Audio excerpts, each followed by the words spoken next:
We are here with Kim from Son of a Peach Pizzeria and the Sunshine Donut Company. Absolutely. Thank you so much Hi, for coming Joe. in. I'm so excited. And you are my favorite pizza so far in Burlington. Shut up.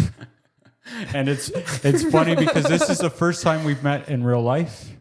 And you were just telling me, and we've talked a little bit online, how you didn't even know I did the review. I didn't for months. It was some random friend of ours that was a big fan. Yeah. That said, "Did you see the review? You guys did good." What review? What are you talking about? And then that's when we discovered you. So it was amazing. I like it. And awesome. You have been so gracious to bring some pizza, donuts. Over there is wings and our famous Caesar salad. Thank you. Famous Caesar salad that I can't wait to hear about. But the first thing I'm going to do is open this up. You're not going to make me eat alone? Never. Okay. I'm always hungry. Okay, perfect. Me too.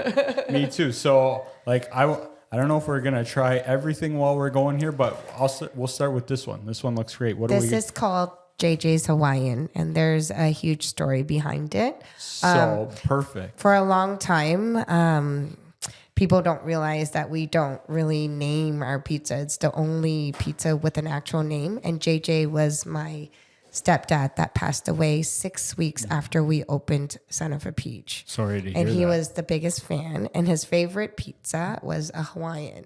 So Bart, my husband, set out to make the best Hawaiian pizza ever. And so this, I can call it little famous JJ's. His name was James. We called him Jimmy Jim. Nice. And for the longest time, everybody's like, who's JJ? Who's JJ? Well, JJ was my dad that passed away 6 weeks after we opened. Brutal. What a tough time for that to happen. It was tough, but, he was our biggest cheerleader. So, and he didn't eat spicy, but we had to eat spice. We had to add Kick it up. our pickled jalapenos. We make everything you can imagine. So while you're talking, I'm going to start eating. I can only hold this for so long. And my husband is cringing because it's cold. But it's a labor of love, everything that we do. And the JJ's, I had to bring it just because he's my favorite person in the whole world. And every time I eat it, it's my mom's favorite pizza. So every time it's like everybody at the restaurant knows, okay, can give Bart the pepperoni, Woody the tomato mozz, easy on the cheese, easy on the sauce, and then the JJ's for my mom. So this is spectacular. What's all on this? That's our house-made tomato sauce. Fresh cut jalapenos. Fresh pineapples and our house-made pickled jalapenos. House-made on top of it. We pickle all our jalapenos, and all our pickles that you do have is made in-house. And then that's smoked bacon and shaved ham. That is amazing. And it's fresh basil. And 30-month age Parmigiano Reggiano. We do not skimp on ingredients. And every pizza has whole milk mozzarella and virgin mozz. Virgin mozz is Filo de latte. When it comes to your plate, it's the third person that sees that cheese. So it's very special. We hand chunk Really? We do everything in-house. I'm howling because I was just talking to our chef the other day. And if you saw, we wanted to invite you and Robin into the restaurant because it's about the experience, right? But if you saw the labor of love that goes into everything we make, and we don't even have a stove downstairs. No? We use an induction burner. Really? Our place is housed in an old building at the Village Square in downtown Burlington. Right. And initially when Bart and I opened the restaurant, if you can believe it, it was only the first side. We had this little dream. We met in Washington, D.C., and we had this little dream of opening a little pizzeria. I'm an artist and designer. And I met him while I was in school, and he's a chef. And literally, I'm like, when are you going to open your own restaurant? He looked at me. This is like one of the first dates we had. I'm like, when are you going to open your own restaurant? Why would you slave through a chef and not want your own restaurant? Well, there's multiple reasons why you don't want your own restaurant. And I understand that. But we set out. after I graduated school, we set out to open a little restaurant. And we landed back in Burlington randomly. It was so... Even back up, how did you meet in Washington? You were in school there? I was in school and he was a chef. And In Washington. D.C. And literally when we met, I was like, I loved food. Anyway, I cooked a lot. I met him teaching myself how to plate from books. So when I met him, it just seemed, really special and happenstance. And I'm from the business standpoint and the design standpoint of things. So, and the idealistic notion of like, why don't you own a restaurant? We should open a restaurant. And so I put that in his head and he's like, you're crazy, but let's do it. And we were visiting his dad in Beamsville. He's originally from Beamsville. Oh, nice. He's dual. He's American and Canadian. We were visiting his dad and people were pointing us to Hamilton. But the reality is that people really didn't know us in the vision that we had. And one day we went over the Skyway, randomly landed in downtown Burlington. So the Village Square back then was empty. The only thing that was there was our neighbors that had just opened, the cigar guys and the coffee place. Really? Yeah, and then Paradiso had been there for a while, but you had the LCBO, but the whole square was empty. And so literally I, as a designer, I fell in love with this building that looked like New Orleans. So our actual restaurant was a construction office for the retirement home directly across the street. Really? So it was just mess.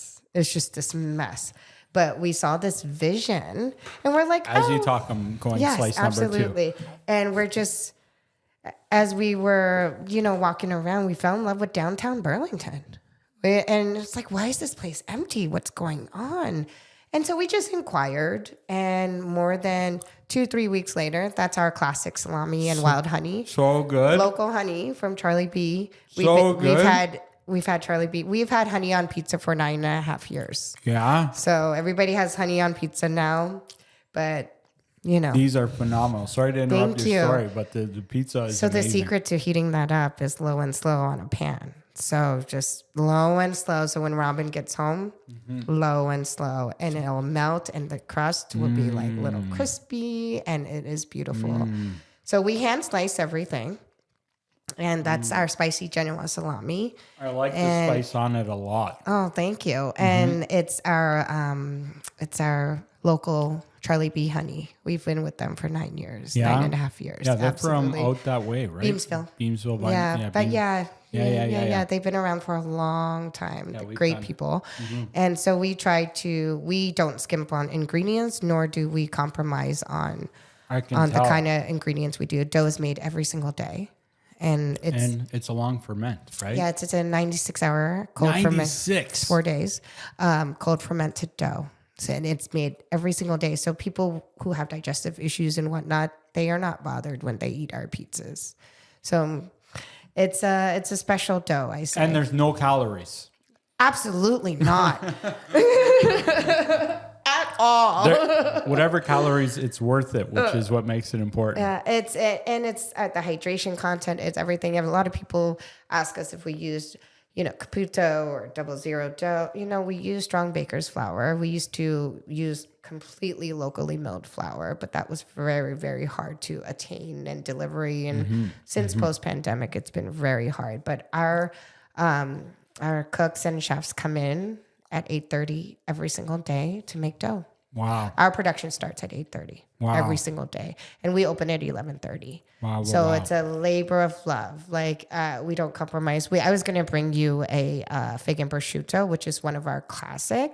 Our fig jam is California certified fig jam. Nice. So figs that we soak in red wine, and we do a lot. Yeah. We do a lot. You guys don't mess around. We don't mess around. So what Bart's background is, he went to the CIA, and then he went on to Italy, and he's been trained by really, really amazing chefs, but he's a big pizza monster like yourself. I like it. I call him the original because there's no such thing as bad pizza, just pizza. It's no pizza. Doubt.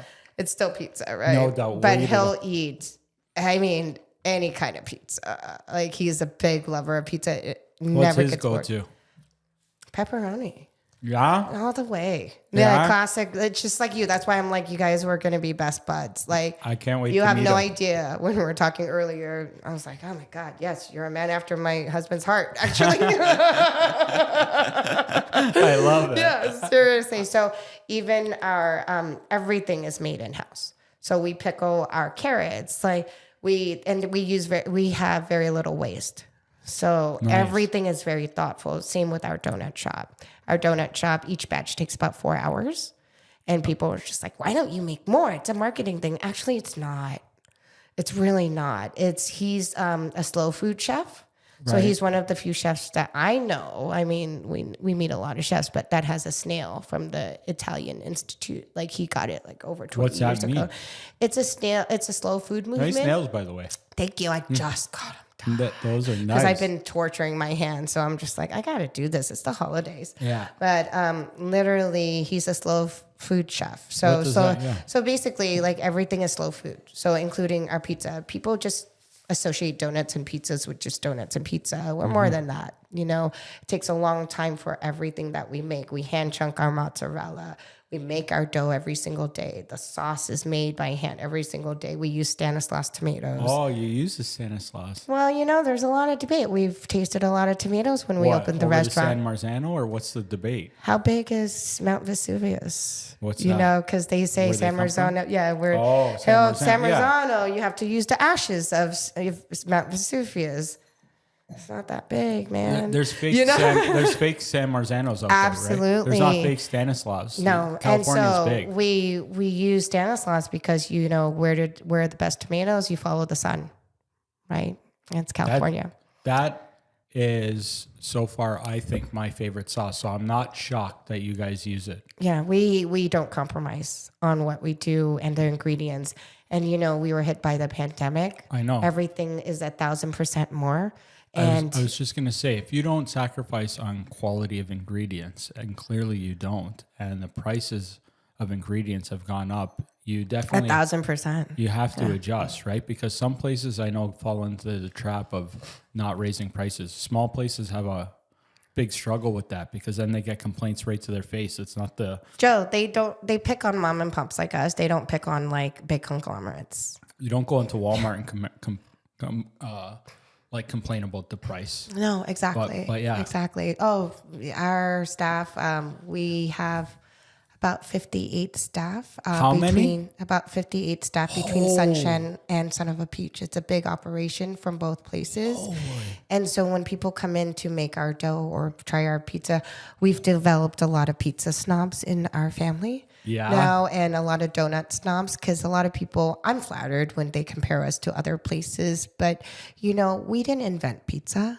We didn't invent donuts. We're just doing things our way. And, I'm flattered that, compare us to other donut shops and pizza places, but, we're on kind of our own little island. Yeah. We kind of don't look around and we don't look over the fence. We are You're just doing your thing. integrity driven, and it's been 9.5 years.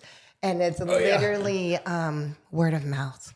It's amazing. It's been word of mouth. I have spent zero on marketing until this year, and I'm talking $20 on Facebook boosts and stuff. So I'm taking over marketing. I took over marketing at the beginning of September again. Do you want to talk about that at all? How I can help you? Do Absolutely. you have any questions or anything? I'm just new to the whole thing, but I crack myself up and I'm having fun with it. I don't spend a lot of time on it. If you can leverage social media, you can definitely drive a lot of traffic. Like, look at how you know who I am. I'm just some silly guy that eats pizza that operates his business out of his basement in the middle of nowhere. Yes, I know. I love it. Yeah. I haven't checked. I didn't look at what you're doing, but I'm happy to share. I crack myself up. Oh, yeah, please do, Joe. What are you doing? I'm doing little reels out of my 11S iPhone. I don't even have the newest one. That's good. I just invested in a $10 phone light. Yeah, nice. On Amazon. Yeah, so when I saw your tripod, I'm like, I've been looking at some tripods. Yeah, no, that's good stuff. I'm just trying to develop some platforms. I did a lot of the social media before, and I passed it on to our former manager, one of our former managers at Sunshine, because she kind of went part-time. And now she left us. She was with us for about 7 years. And we have a great retention rate because we really, really try really hard to treat our employees really well. Nice. And more than anything, Bart and I are really pushing the place of education. You know, you may not work for us forever. This may just be a job for you, but a lot of them are young, right? And I always look back at like what my first job was and the impression that my bosses left me and my mentors. And that's really important to us. Like, what was your first job? I was a locker room attendant at 14 at the Westwood Recreation Center.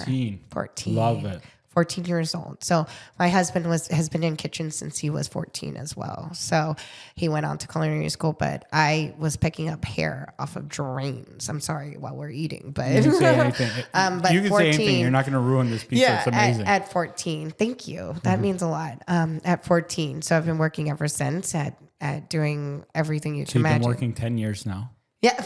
Please, I wish. But thank you. Cheers to that.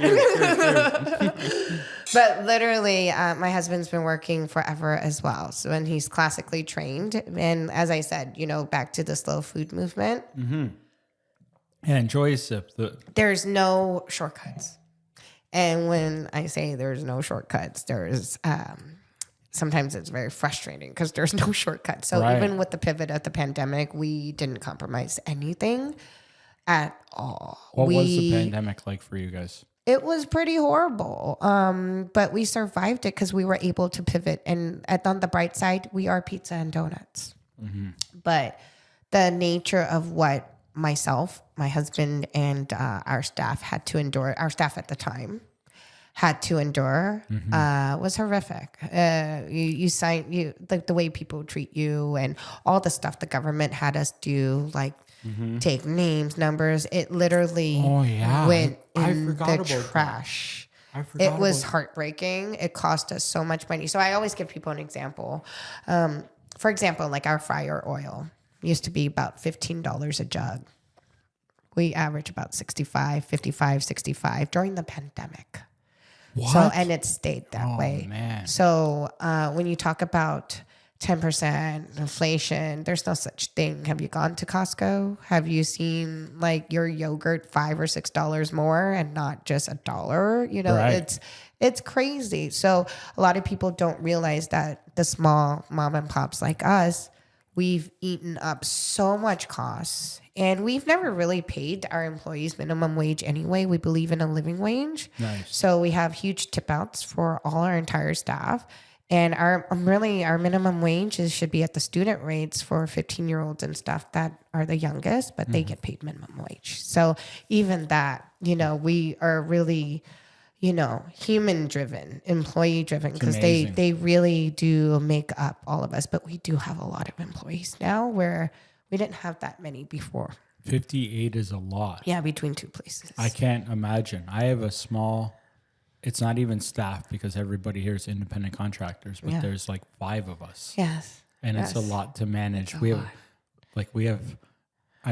picked out bridges where we want to jump off sometimes, you know? I believe you. I can't imagine because the more people, I can tell you're passionate. There's no doubt. You're not putting out a conveyor belt pizza that costs $3. Yeah. You guys are putting out good product, and I can, without working with you, I can imagine that you're working well with staff. I'm sure you're probably challenging too, because I run my business the same way. I have super high standards. Absolutely. With us, we're dealing with people with their houses. Yeah. It's a lot of money. It's important. Yeah. And my business, it's people first. Absolutely. And it's not just saying that like some people might do. And like, I don't think you're one of them. I believe you, all the things you said. Yeah. And to do that for us, it's always about improvement too. Absolutely. Getting better. Humility is everything. Yes. Humility is everything. A lot of people look at us and we're very successful and whatnot. Yes, but success is, relative. So what success to one person may be monetary, but success to me is success in my employees, success in my husband, everybody that reaches success, their success is my success. Well, how do you define? Yeah, well, that's. Humility is a huge thing to me. Yes, we are ego driven. Yes, I think we produce great products, but to me, it's really important to be humble and improve every day, because if you lack that humility, you lack the inability to learn. Mm-hmm. And to learn is what do they say? If you're not growing, you're dying. Totally. Right. It's so totally I really, really believe that. So, I can see that in your products. Yeah. So were you trying to grow? And your attitude. Oh, thank you. Thank you. But if you're not growing, you're dying. And I really, really, truly believe that. And so even our new little cooks that come in and, they're making pizza, it's like, I hope you leave and know that we're just more than the pizza. We're a great place to work. That maybe one day when you own your own business, no matter what it is, that, you can look back and say, wow, I learned a lot there. Nice. And, I had a great time. So that's really important. I just equate that to having great mentors in my life too. My professors, like they've just instilled such positivity. Yeah. And on the days that you feel like you want to kill yourself or jump off that bridge because it's so stressful, you are reminded of like how great you have. We have it.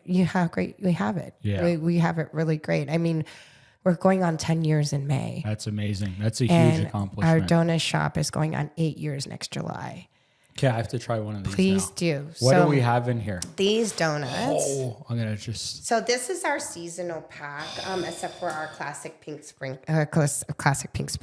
Right. This is our dulce de leche donut, which is like a salted caramel that's also sprinkled with a little molten salt, and that's a chocolate ganache, a little stripe there. Oh. This is our classic pink sprinkle. Everybody says everybody says it's the Simpsons. Of course. You don't like that? I love it. Okay. I love it. I love the Simpsons. Are you kidding me? Yeah, I like it. But literally, that's a vanilla bean glaze, which is pink, and our sprinkles. This is our turtles donut. It's chocolate ganache. We use really great chocolate, chopped pecans, and that's a dulce de leche glaze with a little sprinkle of salt as well. And that's a mint chocolate, our mint glaze with our little white chocolate and chocolate ganache. That's our little sugar cinnamon twist. And that is a cannoli donut stuffed with cannoli pastry cream. Moly. Please do. So each batch takes about 4 hours. We're very handcrafted. We don't have sheeters. We're hand punched. It's an actual brioche based dough. So we use real butter. Real sugar, real salt, yeast, like just lemon zest. Really? Yes, we make our own lemon extract for our lemon glaze as well. We don't mess around. My Bart is a slow food movement chef, so everything is slow. So I love it when customers come and it's like, why don't you make more?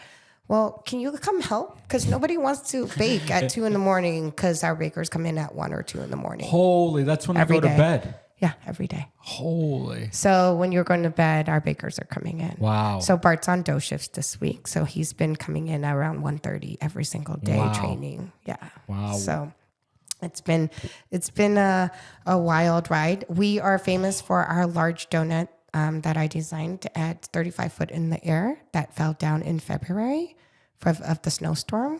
Right. And we are trying really hard to get it back up. It's done. It's fixed. Everything, thank goodness, is fine. Fell over after 6 years. Stuff happens. I'm really chill about big stuff. It's really funny because it's just like I'm the one that cries over spilled milk. Like, why didn't you clean that corner? But like, oh, the donut fell down. Oh, are you okay? Oh, okay. Well, we'll deal with it. No big deal. I feel you. Yeah, you can't. So please try any single one. Do you have a favorite one? I would say try the cannoli because that's our really, really famous one right now. It's a part of our seasonal. I like it. So it's got some weight to it. Make the pastry cream, just everything you can imagine, and those are hand cut. Saying handcrafted is a relative term, right? And handmade. So if you punch donuts, you can say it's handcrafted. But this is Truly a labor of love. Oh. Yeah, do you like I it? have to choose slow so I enjoy it more. I'm so happy you like it. Is it possible not to? Holy cannoli. How can you not say that? Cannoli is right. I just got a really good bite. And like I said, a lot of people compare us to other donut shops. Amazing. That's great. But I just know how hard we work, how hard our bakers work, how hard our management team works. Our management teams are the ones, mopping the dish pit when nobody shows up and, doing the dishes, punching the donuts, making the pizzas, cleaning the bathrooms when we are all hands on deck. So that's amazing. Like I just noticed a bleach spot because I was cleaning the bathroom today. Like just little things were hands on because it's taking care of our businesses, right? So there's a huge labor of love when it comes to our product, but our space as well. So the Sunshine space used to be 30 years of Chinese food. So it started as just this one side. Now we have a big cafe space that we took over. And my husband and I did build out when I was pregnant with our son. Yeah. And we finished 2 weeks before I gave birth. But what people don't realize is that's also at the Peach. It was built with Bart and mine, like bare hands. Yeah. So everything. We laid the floors. You guys are troopers. Designed the tables, got the table bases, powder coated, searched for everything you can imagine. Everything you can imagine. The art that you see at the Peach is from my personal collection. Come on. Yes. I don't remember because when I went in, I was just grabbing the pizza. So it's our personal collection, and a lot of art's gotten stolen through the years in the bathroom. Oh, yeah. They steal everything from silverware it's a thing. People don't realize it. Like, our silverware, I just bought a ton because our silverware is stolen. I was like, what's going on? People just hawk it. Is it too nice? You got to start using less nice stuff? It's less nice stuff. It still costs an arm and a leg. Now it's lesser nice stuff, but it still costs us so much money. Our operating costs are just so high, like all restaurant owners. Margins are thin. Margins are very thin, but one thing, I'm the financial person in both establishments, and we are on top of it. Like there is no... Getting rid of waste is key, right? Yes, exactly. So we are on top of our finances heavily, and we do well. We're okay, and we're very proud of that. Actually, after 9.5 years, especially at the Pizzeria. I don't want to knock places at all because I think we have almost the same beliefs in how we run businesses. But I look at some places because I respect anybody that's making a living, right?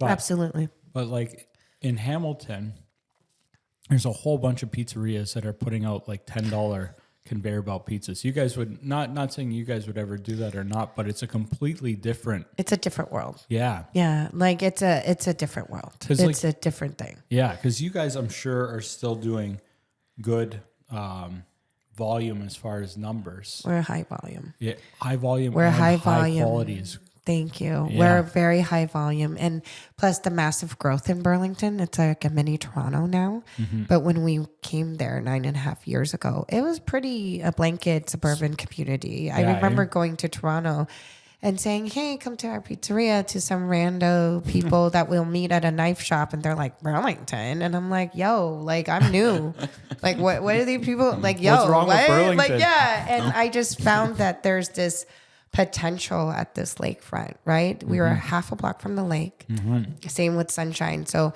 people, when we were building, you should have seen the shithole that Sunshine was. I'm telling you, I'm half Chinese, and I didn't eat Chinese food for a year. Really? But my heart weeps for immigrants because I'm an immigrant family. I come from an immigrant family. So what people don't realize is that these hole-in-the-walls Chinese restaurants, they work really hard to educate their kids and put their kids through university and college, debt-free. And then that's when they close their shops. Really? Yeah. And it's passed on to different Chinese families or Asian families. So hole-in-the-walls Asian families and immigrants, that's how it works. Yeah. Put your kids and you that's your future. So when I met the family that had taken over that particular Chinese food place. They had owned it for 5 or 6 years, but I saw the little girl and I still have a picture of her. She was about 11, 12 years old, the cutest thing in the world. But it was a shit hole. Like I went, we have to do some building permit stuff recently. And I went through some pictures because he's like, do you have my architect? Do you have any pictures and whatnot? And I was kind of like so sentimental because I take pictures of all the build out we've done. We've laid every tile, floor you can imagine. Wow. Everything. Especially when I was pregnant with Woody, our son. I was laying down with Bart the floors and he was building the countertops and I'm like pregnant. Doing all these things. And I remember I recently redid the painting of the donut inside our restaurant, which I hate, but I'm probably going to redo again. Yeah. But I remember it was like the last day before 2 weeks I'm about to give birth to Woody. And he goes, babe, so like you're going to paint that donut, right? And I looked at him and I was like, I'm going to fucking kill you. Because I do all the art in the restaurant and all of that. So I was like, I'm standing on those things. What are those platforms called? Those construction platforms painting this donut. Oh, the scaffolding? Yes, the scaffolding. And I was just like, are you fucking kidding me?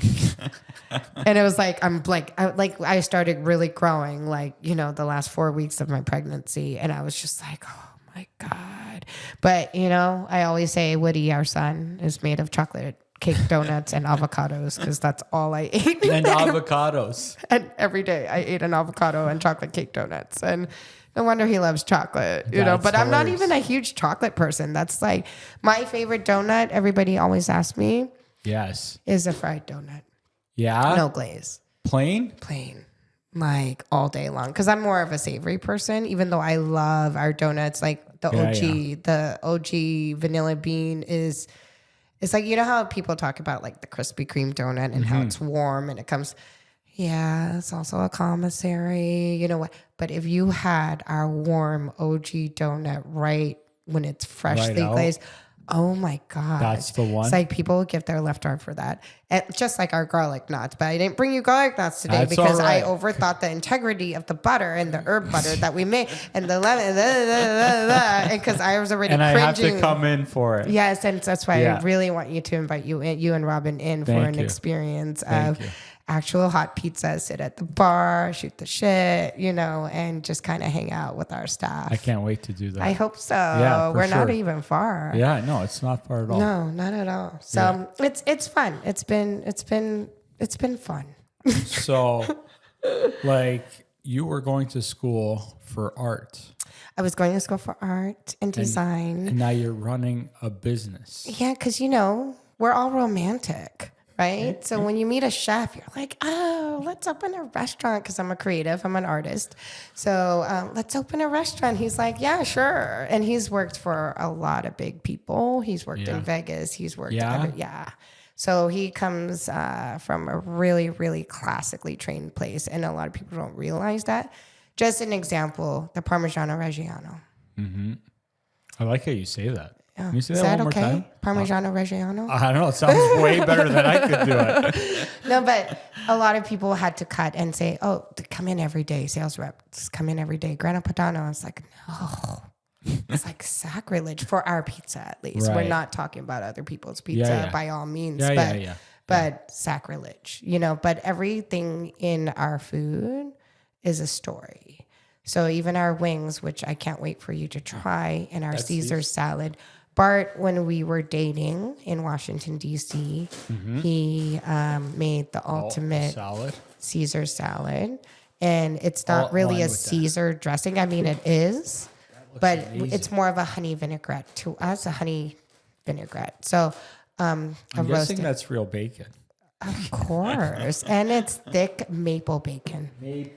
Maple bacon. Of course. Oh, yeah.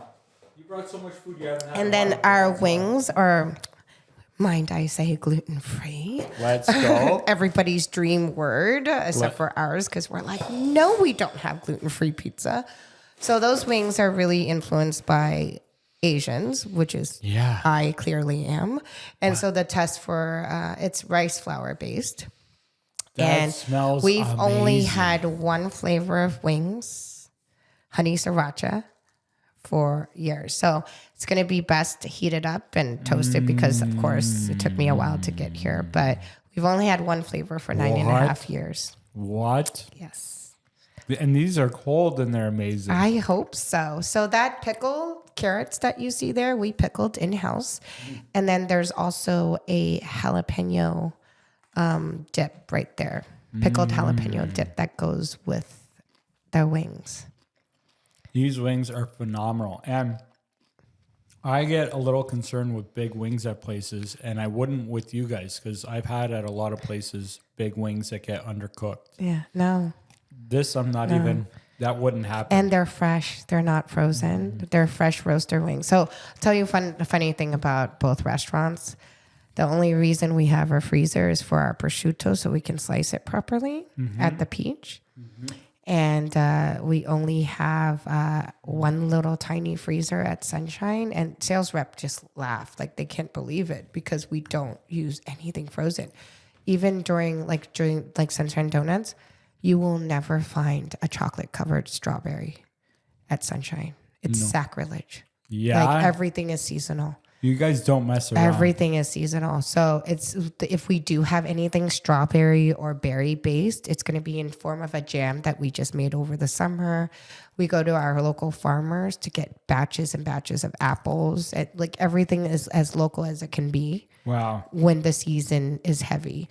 So we grew a lot of heirloom tomatoes this summer on our little farm, and it housed our heirloom tomato salad at the Peach as an example. And we support our local farmers. So we've been going through a lot of our local farmers for a very long time. So we get all our peaches for our pig and peach pizza, our famous pig and peach pizza. It's slow roasted pork shoulder with fresh Niagara peaches and balsamic reduction. It's an original. I mean, I've had employees send us pictures, and a lot of other places or wineries would call their pig and peach, which is our original name, the son of a peach, not realizing that it's our original pizza that we bring back every season. We don't compromise. Really? 9 years of the pig and peach. That sounds amazing. So it's just little traditions that we've started. The honey sriracha wings we've had for 9.5 years. Where did that recipe come from? Because that's amazing. You know what? My husband knows that I love Asian wings. In Asian people, we make a lot of things with rice flour. And so that's our version of wings. The crispiness is important. Huge roasters are really important to us, and it being fresh, not frozen. Funny story. A few months ago, I was parked next to this gentleman that, my door, the wind, accidentally hit his car door. And it was right next to the Peach. And I was like, he's like, I totally saw that. And I'm like, here. Go to the Peach. I'm the owner there. Just call me if there's a dent. Come on, no big deal, right? And he was like, oh, I just sell wings. I sell chicken. I was like, oh, you sell chicken. I'm always looking for different relationships and purveyors, right? And he said he sold chicken, and he said he sold frozen chicken. And I was like, oh, I'm sorry. Can't do it. Can't do it. We can't do it. We can't do it. So we have great purveyors that we get huge roaster wings from, and it's not a compromise whatsoever. The sauce is really nice. So you said that's jalapeno and our pickled jalapenos that we pickled, and that's a sour cream. Sour cream. Yeah. Nice combo. Thank you. That's all my husband. And I'm a blue cheese guy. Are you? But that's really good. Yeah, thank you. Really? So even and I'm not just saying that because you've seen, I'll give honest, there's nothing here that I haven't liked yet. Oh, that means a lot to us. I would tell you it might hurt a little bit, but good thing I don't have to. Well, I'm the spice queen, so I just love everything spicy. Our pickled jalapenos, it's very, very special because my husband developed all these flavors, but it's so romantic because it's kind of the influence of the Asian influence. So our pickles have cinnamon in them, and a lot of people don't realize. So if you just taste the jalapeno, you'll taste a little bit of the cinnamon in the background. Nice touch. So he's very thoughtful in all the food. So these are classics.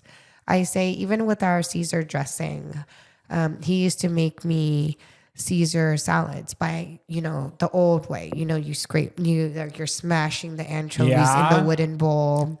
Right. When I met him. So he would always grill. Yeah. He'd always grill lemon, and that's how he made our Caesar. So he would grill the lemon. And so that's why you have a charred lemon on your salad. And who doesn't like bacon? I mean, even vegetarians like bacon. You know what I mean? Everybody. So come on, everybody likes bacon. Everybody. So we have a thick Texas cut bacon, and we maple it, of course, maple bacon, and that's also made by hands. We hand do everything. So like I said earlier, I was howling because we have an induction burner. I was like, just to think what people don't realize what we do. It's like, when is that vinegar done? Oh, when you smell it, because it's hilarious because we don't know how long it's going to freaking take at one induction burner to the other, and like electricity and, just kind of everything, so it's a labor of love. And, I hope that we leave these impressions with our employees that are moving on, going to school.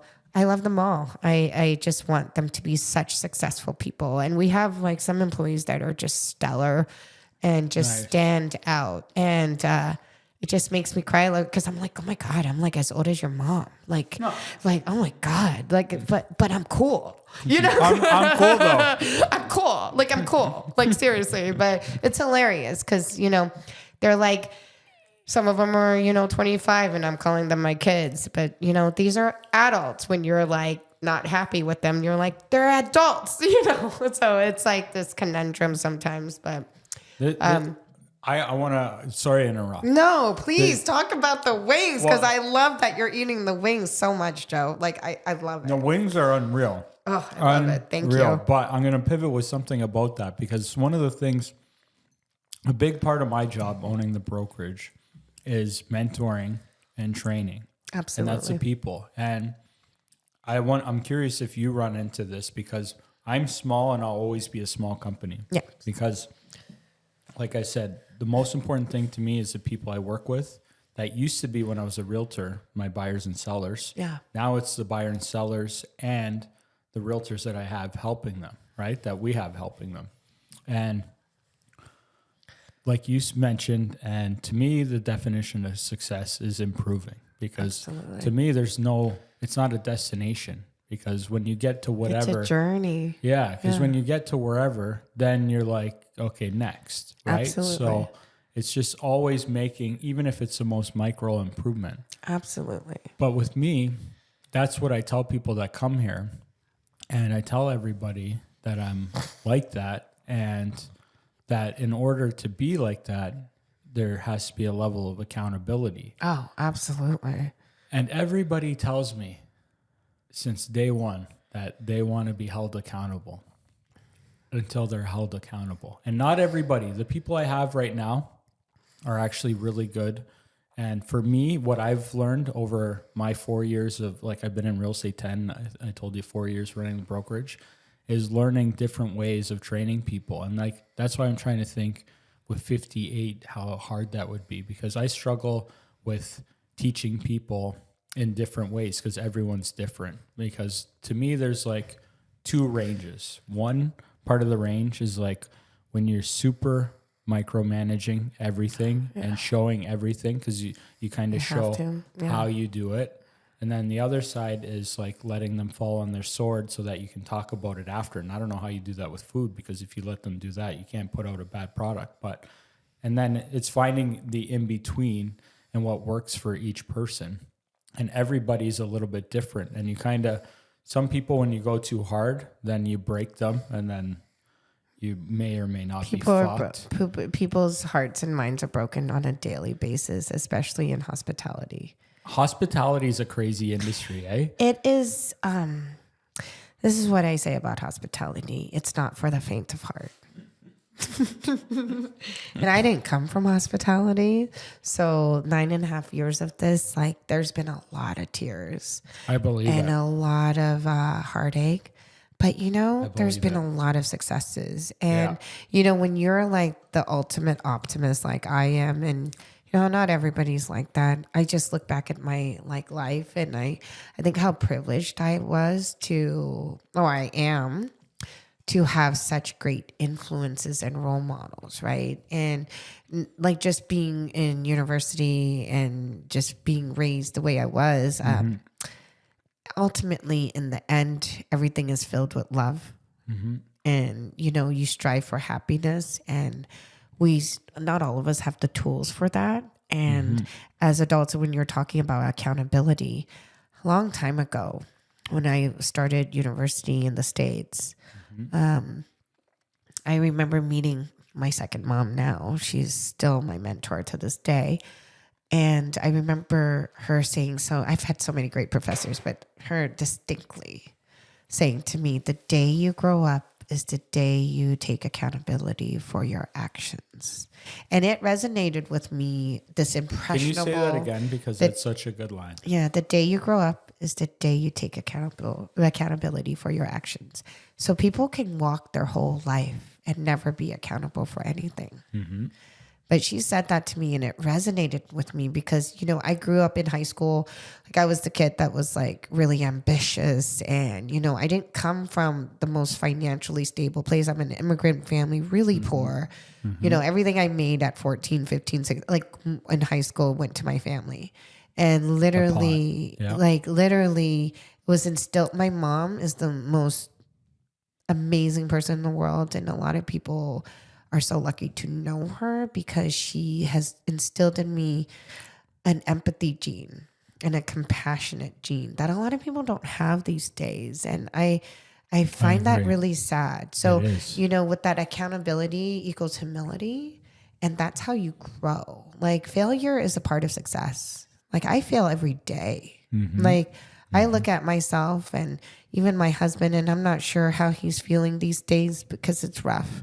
1:30 in the morning. 1:30 in the morning is rough, and he's fine. Like, he's good, but it affects you, when you're not doing that on a daily. However, when you're a baker, and this is your career, because I've done some of the baking as well, it's such a beautiful thing to do at 1:30 in the morning, 2:00. Like, I know I'm romanticizing things, but our craft is very romantic. Like, I believe it really is. Like, when you're in sunshine at 1:30 in the morning or 2:00 in the morning, I just blast the music and I'm just like doing it, and there's been times during the pandemic that we didn't have anybody. Everybody just pieced out with Serb, and literally he wouldn't want me to touch big equipment. We have an 80-quart mixer.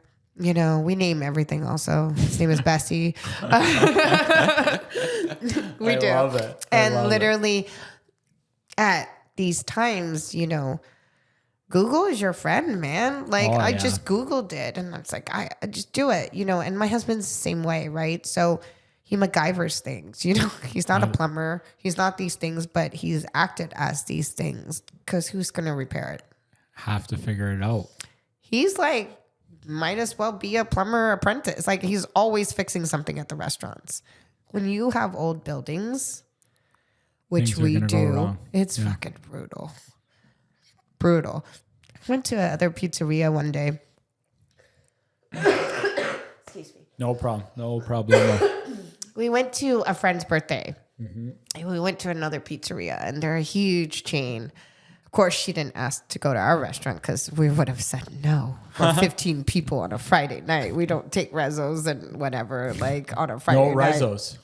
Not on Friday nights. Friday through Sunday, it's walk-in only because we're high volume. So we just can't. Unless you're doing a full buyout or whatnot, absolutely, but come on in. It's a hard no. Yeah. So literally we went to one of these bigger pizzerias and stuff. And, it's funny because we're just like, this is me. I'm like, wow, what we could do with this kitchen. And I'm like, is that, oh my God, and I'm just like, wow. Because like I told you, we don't have a stove. You do all of this without a stove? Without a stove. Holy moly. It's crazy. So, for our 10-year anniversary, I'm like tossing around the idea, changing the face of the pizzeria side. I'm constantly changing the design, the paint, whatever, right? Right. And so I really want to change the face of our pizzeria side because that was our original side. Oh, long story short, with my ADHD going back, No problem. we opened the restaurant with 21 seats. Okay. 6 weeks later, JJ died. Mm-hmm. After the funeral, we came home. We were presented with a proposal. Either we share the space next door, or have a shared downstairs basement space. And if you saw our space, it's very difficult. Or we lease the space.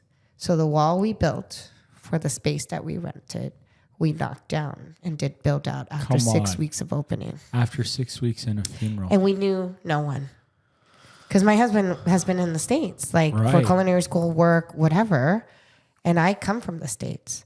So we did everything ourselves for the build out. Dropped our lives when we kind of found it a joke to say, let's inquire. And they did credit checks. We literally moved from Washington, D.C. to Burlington. Townhouse, sight unseen. Rented the place within a matter of 3 weeks. And picked up our whole life. That's so crazy. And started build out from scratch. So if you saw the pictures of the peach, it was brutal. The only thing saving grace was our hood that we didn't have to pay for. So that original brick hood that you see was there. Cheap, yeah.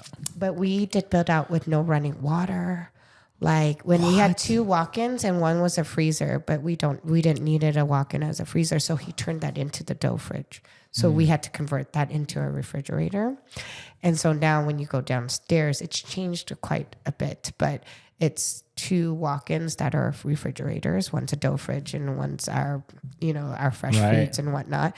But if you see the space over the years, it's crazy. So after the first year, after 6 weeks, after JJ died, we got proposed. We only had 24 hours. 24 hours? Yeah, it was brutal. It was really mean, actually. And so we thought about it and we're like, we can't possibly think about sharing a space with someone else, which is our neighbors. They're the most amazing people, but we're a restaurant. So we bit the bullet. Took it over. And did it. And then we opened that second side November of that same year. And we did build out for that side. And you don't have no idea how many people. Well, it was just me and Bart, right? So, and then our staff that was we're training and new and it was crazy, actually. If you think about it was crazy. And then we saw Sunshine. So Sunshine, a year later, I always passed by this place when we lived in the townhouse. It's just a few blocks away, which was murder because you don't want to live so close to your restaurants because every minute too easy to get back there. Brutal. Yeah. And literally we would pass what is now Sunshine Donuts every day, every single day. And me being from California, I looked at it and I'm like, oh my God, it is so California. And this is flat roof building, no vision, and I'm like, oh my God, it could be so great with a mid-century, and I had this vision for passing it by every day. And then one day we saw a sign that said for lease. Oh boy. And we inquired and it was 30 years of Chinese food. And we're like, okay, well, we'll just be grab and go and blah, blah, blah, whatnot. And so we had leased the space without letting our staff that we had loved and grown with us the last year. Because within that year, we got on You Gotta Eat Here. Oh, nice. Yeah. What's that guy's name again? John Catucci. Yeah, he's amazing. Fantastic. He's amazing. What's he like real life? Great. Yeah? Yeah. Nice. He was awesome. But, I'll tell you a secret. Okay. Well, it's not going to be a secret. I won't tell you. Bart and I have never seen the real. No? We're so shy. What? But we're not. We were mortified with the filming of You Gotta Eat Here. You didn't watch it? To this day, I still haven't seen it because I do not want to see it. I'm like, oh my God. You haven't watched it? No, I've haven't watched it, and neither has he. We have the DVD that they provided, way back when, DVDs. That's hilarious. But it was the most amazing crew ever. Interesting. The director said, we're still friends on social and whatnot, but the director, amazingly talented. Funny enough, he was with the show for 12 years or so. Moved to LA. No way. He's an amazing director. But John Cantucci, he now has the Big Food. He's got a bunch going on. Yeah, so they pivoted to Big Food after kind of that year. And so John is really amazing. Like, he's really nice, but the whole crew is really amazing. But imagine, like, we had just opened. How long and it was were you in Thanksgiving there? weekend when we did it. It was Thanksgiving. I will never forget. It was the Thanksgiving. first year you opened, they came in? The second year. Second year. Wow. Yeah. And still. Word got out quick. They said, I remember our director was saying, he's like, this show goes on repeats for decades. And so, like, we have people from Nova Scotia, like, all over the place that comes. We just saw you on You Gotta Eat Here. And I'm like, oh my God, I'm mortified. Come on. Yes. Are you ever going to watch it? I don't know. Like, why? It's like, because I look back and I'm like, look how young and thrilled I was. And idealistic I was. I'm still idealistic in so many ways, but I'm a dreamer. But it's we were mortified. We were mortified to do it. We were really happy and grateful. Yeah. Did you notice an uptick in business after it? Huge. Yeah? Huge. Oh, that's awesome. Huge. Like, randomly would get waves. And it's like, oh, You Gotta Eat Here was aired. So occasionally now, like, people would come in, just like, people were visiting. The last one was a couple of months ago. And this lovely couple from, I think, Vancouver. I just saw you at the hotel room on You Gotta Eat Here. I'm like, what? Hi! I've aged. You're hilarious. But they were amazing. They were like, oh, I was looking for your fun buns and your burger. We used to make all our buns and our really. I'm telling you, my husband does not know how to take a shortcut. You guys were doing burgers before. We were doing burgers, and it's just so much labor. Like, we made the buns, we fried the taro chips. Like, we grounded the beef. It was, So everything. Before pizza reviews, I was doing burger reviews. I did maybe 200 or so. Bart's burgers are legit. Everybody asks to bring back, but it's labor. It just takes. We just barely. I was gonna bring you our meatballs. Our meatballs are pretty famous. Yeah.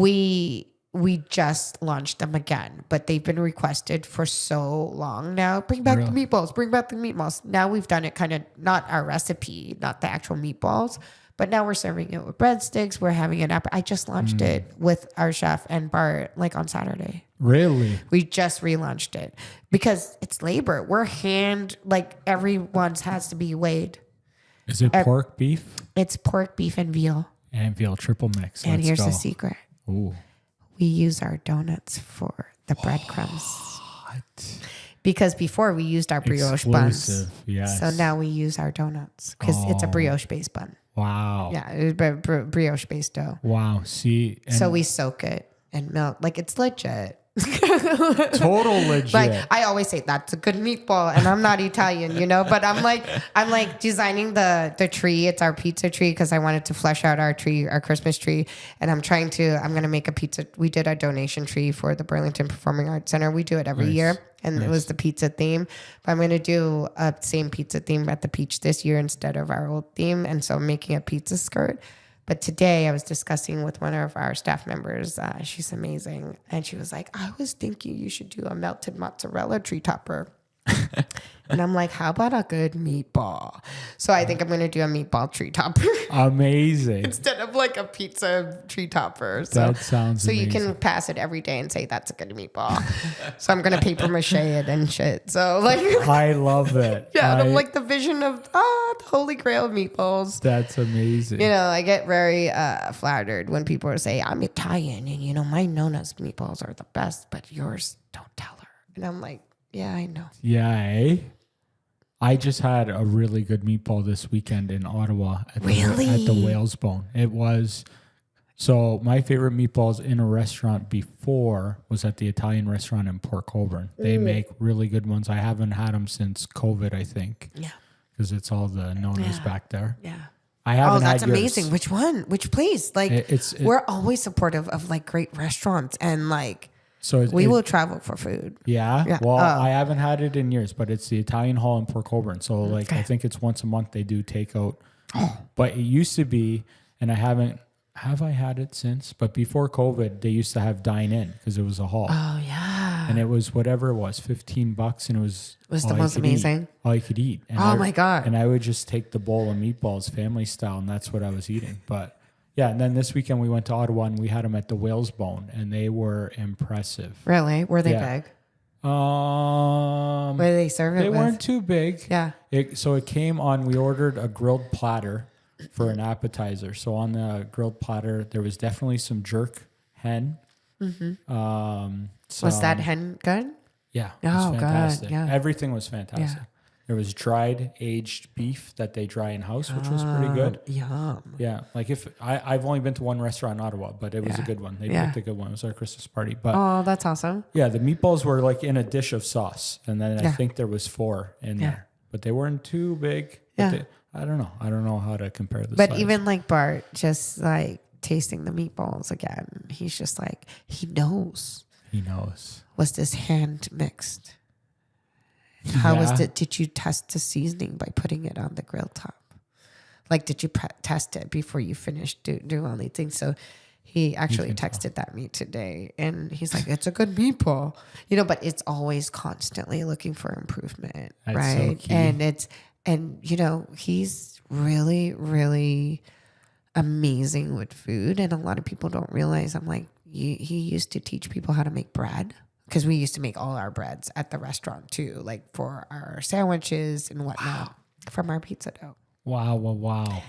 Yeah. So he comes from a place that, like, I remember him telling me a story when he worked at Bouchon in Vegas. And he said, you don't get like a time that you go in. You just have a responsibility. So he comes from this place where you have to laminate 5,000 croissants by 5:00 in the morning. You figure out the time that you go in. Mm-hmm. And he's like, what the fuck? Like, he's like 20 years old. Like, 21 years old. He's like, what the fuck? What? What do I do here? Yeah. So he has to figure out like how he's going to laminate 5,000 croissants by 5:00. So got to come in earlier than that. Yeah, it instills your responsibility. So work ethic is really different. Yeah. I come from the design world where, here's the project. I'm not gonna hover over you. Just get it done. And this is when it's due. Like, after your powwow and your kibosh and all of that, like it's like it teaches you how to be an adult really quickly because it's that responsibility, right? So it's harder these days because you have to time plan everything, which is fine. But it's good. It's okay. So do you have a personal life? Not really.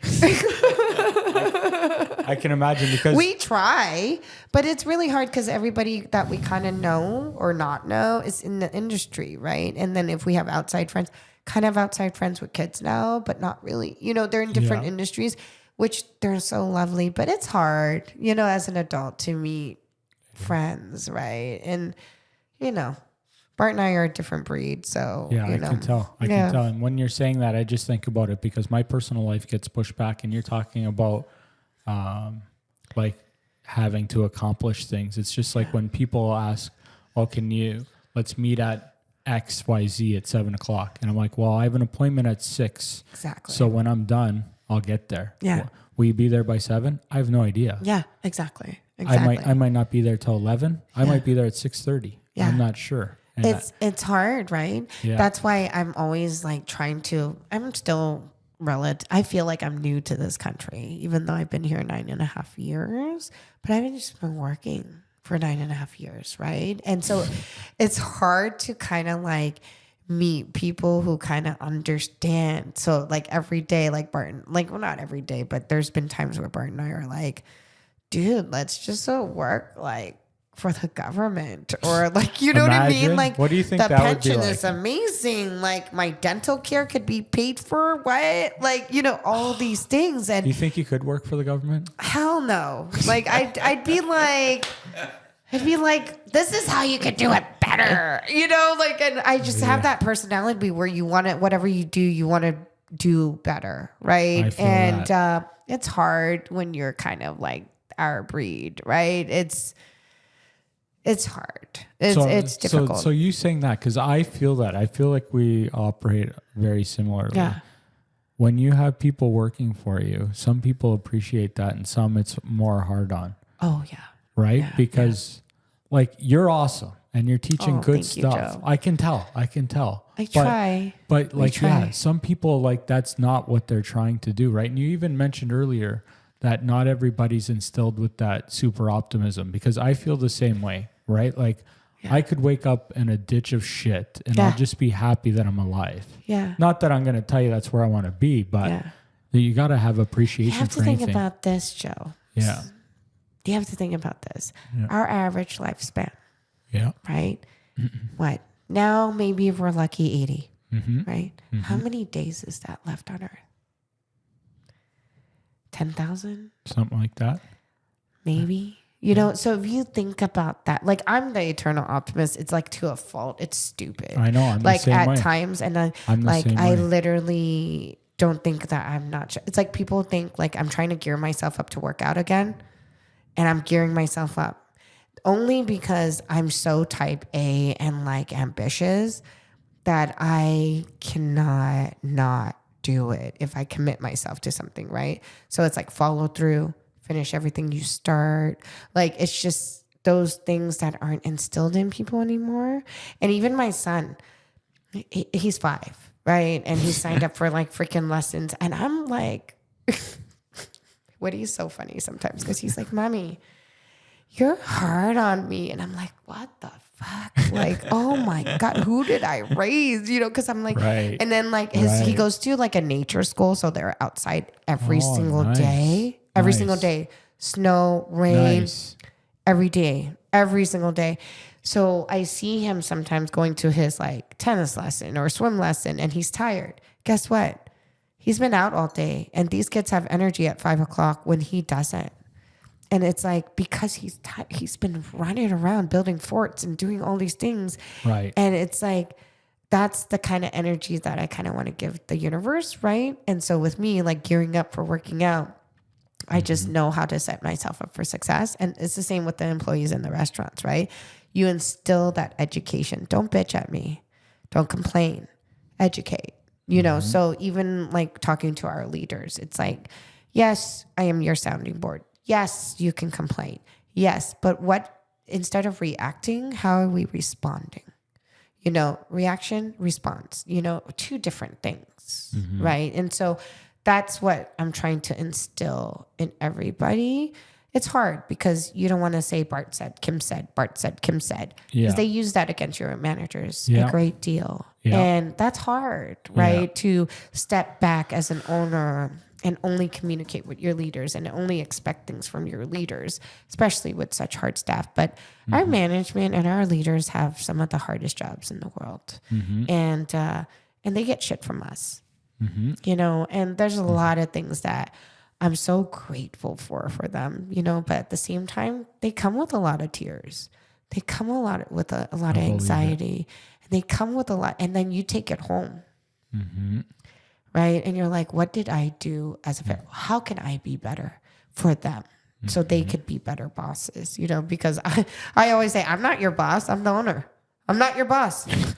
Listen to your boss, you know, like literally, because I may be saying something, but you have to respect the people that are there running your businesses every day, day in and day out, you know?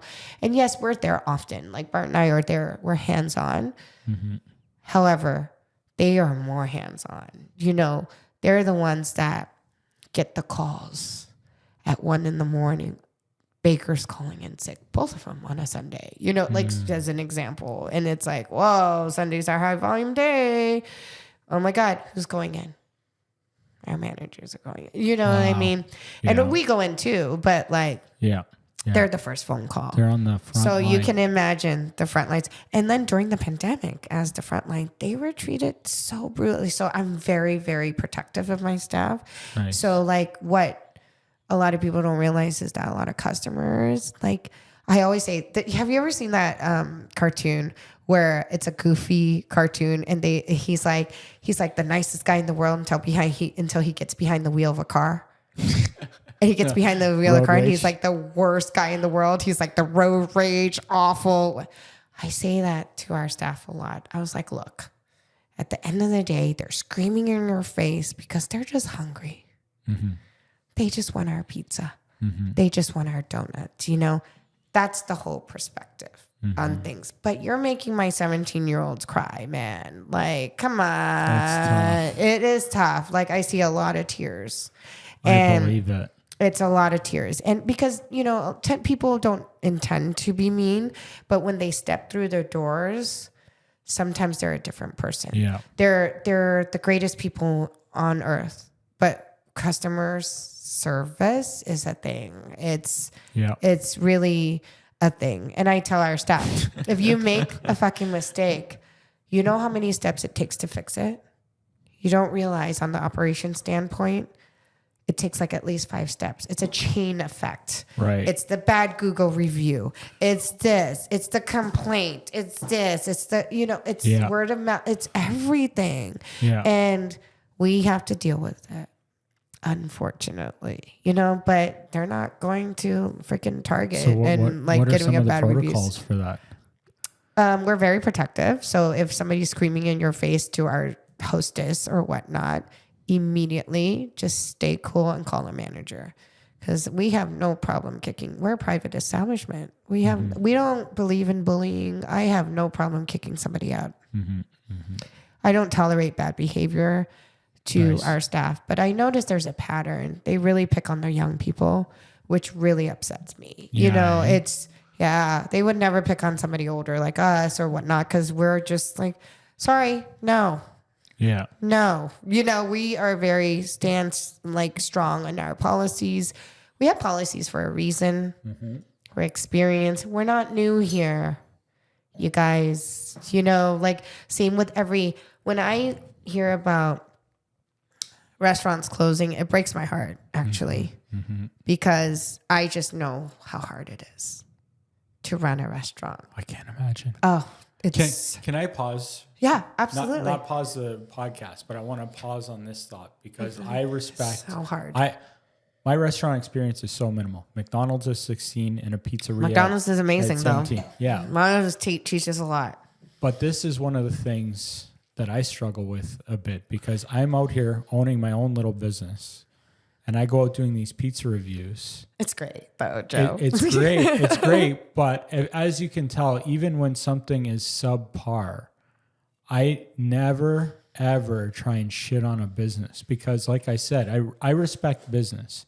Even if the other brokerages out there that don't run their business anything like mine, I understand people are trying to make a living. We all got roofs and mouths, right? But when I do the reviews and a pizza's not great, I do my best not to hurt somebody. And like, it's tough because I know like how passionate people are on, however, like not everybody's putting out the product you guys are. Yeah. And not everybody might have the same goals or intentions, but it's still their business. It is. It's still their livelihood, right? And like, I know that like people, like I told you, people get mad at me. People get mad at me over low scores. They get mad at me over high scores. And like my intentions with the videos. So I want to tell you a little bit about that stuff. I'm going to give you a little break. I love Are you going to eat it all? Yeah, Dave's amazing. I'll have a pizza. Yeah, you have a slice while I talk just a little bit. Please do. You're going to have this one? Yeah, I'm going to. JJ's. Yeah, JJ's is great. But please, when you heat this up for Robin, please. I can't wait. I cannot wait. With the videos though, like I'll tell you how, I don't know how deep I want to go into this story. How did it start? Yeah. So you asked the question you can eat. It started with this. Like I've been in real estate 10 years, right? And I've been very fortunate since day one. My first year in business, I was at Century 21 in Fawn Hill, and I was the top realtor in my office my first year. Which, amazing. Yeah. And like lucky because I just work hard, right? I work hard. I was never the first one in the office because I'm not an early bird, but often I was the last one and just grinding it out, like, you know. And after a few years in it, one of my good friends, he's in marketing, and he tried to convince me to do video content. And I'm like, nope. I'm like, I was like 100 pounds heavier than I am now. Oh, congratulations, yeah, Joe. I've lost weight, put some back on. I'm somewhere Me too. in there. I was fatty too. Yeah. Like major. Come on. I love food. Yeah, I feel you. I have the food addiction. All this stuff. I'm up and down, but I'm okay with it right now. Yeah, I'm same thing, but I want to go down more. Yeah, me too. That's so funny. That's why I'm gearing up to work out. I like it. As I'm eating pizza and drinking my wine. I mean, this is an exception, I'd say. But so he's trying to get me to do videos, right? And he's like, your marketing sucks, right? This is a good friend of mine, but that's a good friend. It is a good friend. No, it's honesty. It's a good friend. He's like, it sucks. And I remember when he told me my marketing sucked, however long ago, 8 years ago, because I've been doing it 6, and it took him maybe 2 to convince me. But when he told me your marketing sucks, I'm like, it sucks. But I'm like, I don't think anybody else in my office has a Facebook page. So Facebook. Yeah. I'm like, I have it. And I'm like, I post on it, and I'm like, I'm teaching people how to print PDFs in my office. I'm not worried about my marketing. And he's like, it sucks. Yeah. And I'm like, okay. I'm like, good enough. It sucks, but it's way better than everyone else. But how he eventually got me, because like you talking about integrity and everything, if you live out there and you maybe know other people, but if you called me to sell your house, at one point, I tell you this, and I tell everyone while looking them in the eyes, everything I do is in your best interest, right? At the end of the day, if I sell your house, I'm going to get paid. You're going to pay me a lot of money. Yeah. But at every step, what comes first is you. That's amazing. Yeah. And I mean it. Yeah. I don't say it. I don't know if you believe it. People say it. When I say it, I mean it. And that's one of the reasons I put on 100 pounds when I started, because everything else came first. Yeah. And at some point, he told me, because he knew how I ran my business, you're not putting your people first because you're doing a shit job marketing. And he's like, you're not making videos. You're not building an audience. When you list a house, back then it was 20, whatever, 17. The internet is available. Social media is out, and video is how people consume content. And he's like, you're not doing the best for your people. And I'm like, fuck you. Yeah. Yeah.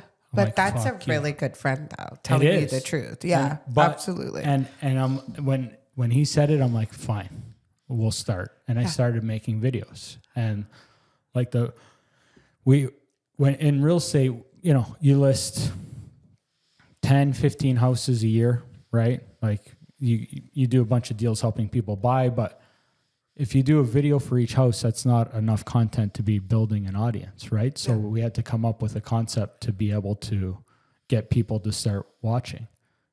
I love food. So it started with food, because he asked me, what do you love? I'm like, food, sports, girls. Amazing. Right? Yeah. But food. Yeah, the triple threat. Yeah, absolutely. So pick food, and the first videos we did, it was called Must See Mondays, and I would just go to a restaurant, order food, eat it, and do a video. I don't know quite like you. Maybe I haven't seen You Gotta Eat here in a while, but it was just featuring one restaurant. When I started doing it, I wasn't telling the restaurant or anything. I would just go, I would order, we would film, and it didn't take too long before I started like telling the restaurant, like, I'm coming, and like, can you serve me like your best dishes? And like, like the whole point of it was because when you start putting out this video content, you build an audience, right? Like, I'm still small. I've been doing it 6 years, but I've got You're huge to us. Well, huge. It's great. It's amazing. But it's still, when you look at the internet scale, like a tiny. Oh, absolutely. Tiny, right? Yeah. There's people with millions getting billions You'll get of there. views. Hopefully. Yeah, hopefully. you'll get there. But doing that, you got to put out the content regularly, right? And started with that. And then that was a lot of work to do those videos. We were putting out one a week, and it would take 4 hours to shoot a video, maybe because would get there, would shoot an intro a bunch of times. I was terrible on camera. I had to redo it 30 times because I bumbled every time. Yeah. And then like getting the food, waiting, order the next one. It was hours. And then on the back end, like I don't know how to edit anything. It was another like 8 hours because there was so much footage. And eventually Dave Portnoy, like you said, seen him one time and I'm like, this format is amazing. People hate him, but I love him. I love him too. Yeah, I love him. He's not for everyone. No. But aren't we all like not for everyone? Like I'm not for everyone, you know? Me either. Yeah. But his format was amazing. Yeah. Because it was a raw video. It was however long, 3 minutes, 5 minutes, 8 minutes, one take. And I'm like, that's perfect. So I'm like, I'm going to copy him. Without copying him, I did burgers. And yeah, like with that. Best burger so far that I've had. With my reviews or without my reviews? Without your review. Like a genuine good burger. The best burger. Like maybe your wife's. Like so when I was doing it, it was always I ordered them the same, just like pizza, but different. I did lettuce, onion, pickle on all of them. Not lettuce, onion, tomato, because tomatoes to me are only good in season.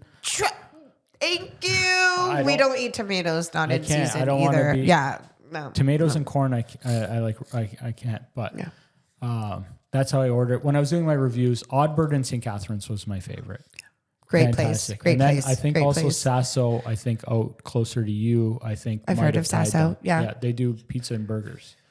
I think they house our golf simulator place that we like to golf at. Oh, nice. Yeah, I think they have a little menu we've ordered off of. Not a burger though. Yeah. Nice. Yeah. Nice. Gotta hit some balls.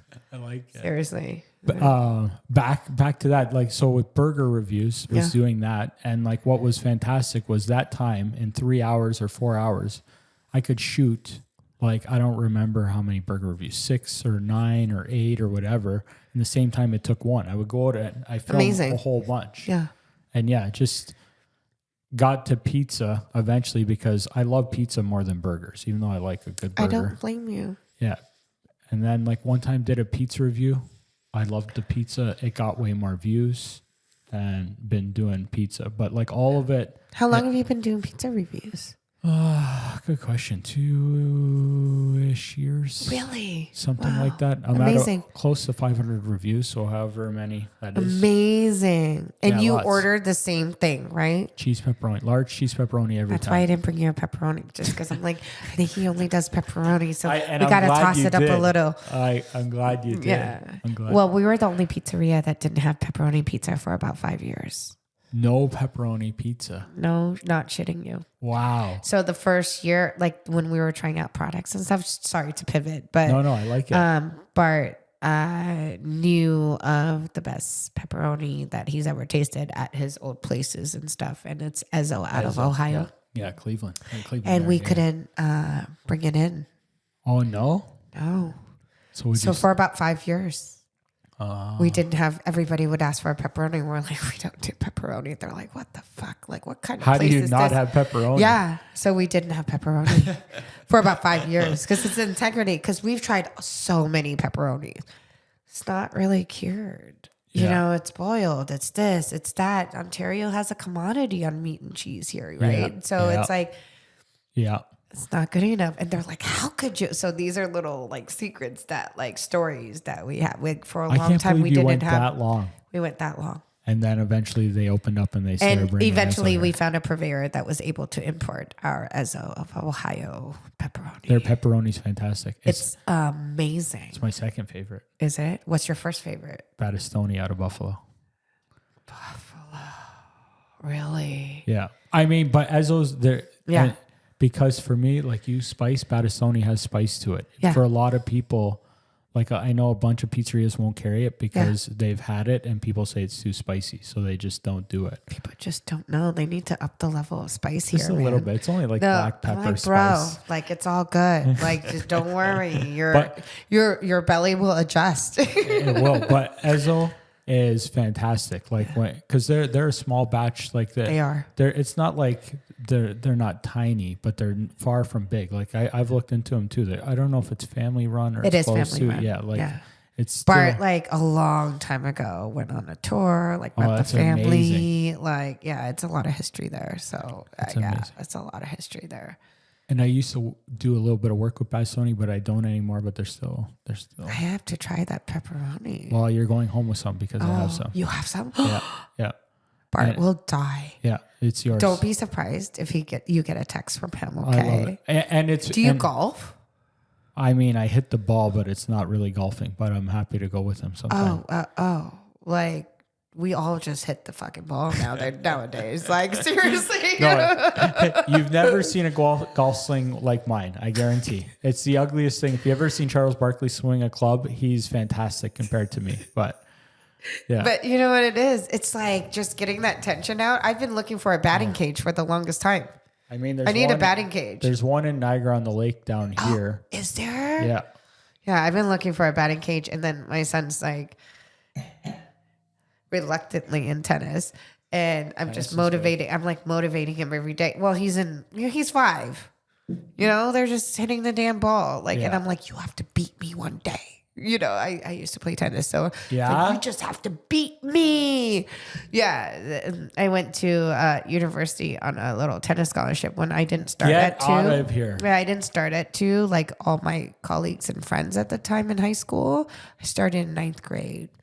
But it's just that like razor focus kind of thing. So I got a small scholarship for tennis. That's amazing. Yeah, and I played a little tennis here and there, but I haven't played in a long time. It's like golf. Like, you know, I just play for fun with drinking here and there. And in the States, there's this place called Top Golf. Yeah. And so I'm just like constantly looking for a Top Golf. But I'm like, these simulators will work. I'm like, it's okay. But Top Golf is like amazing.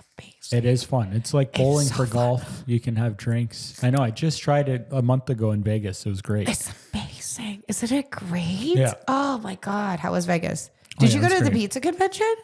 No, I missed that one. I just went My husband went with his little brother. Yeah.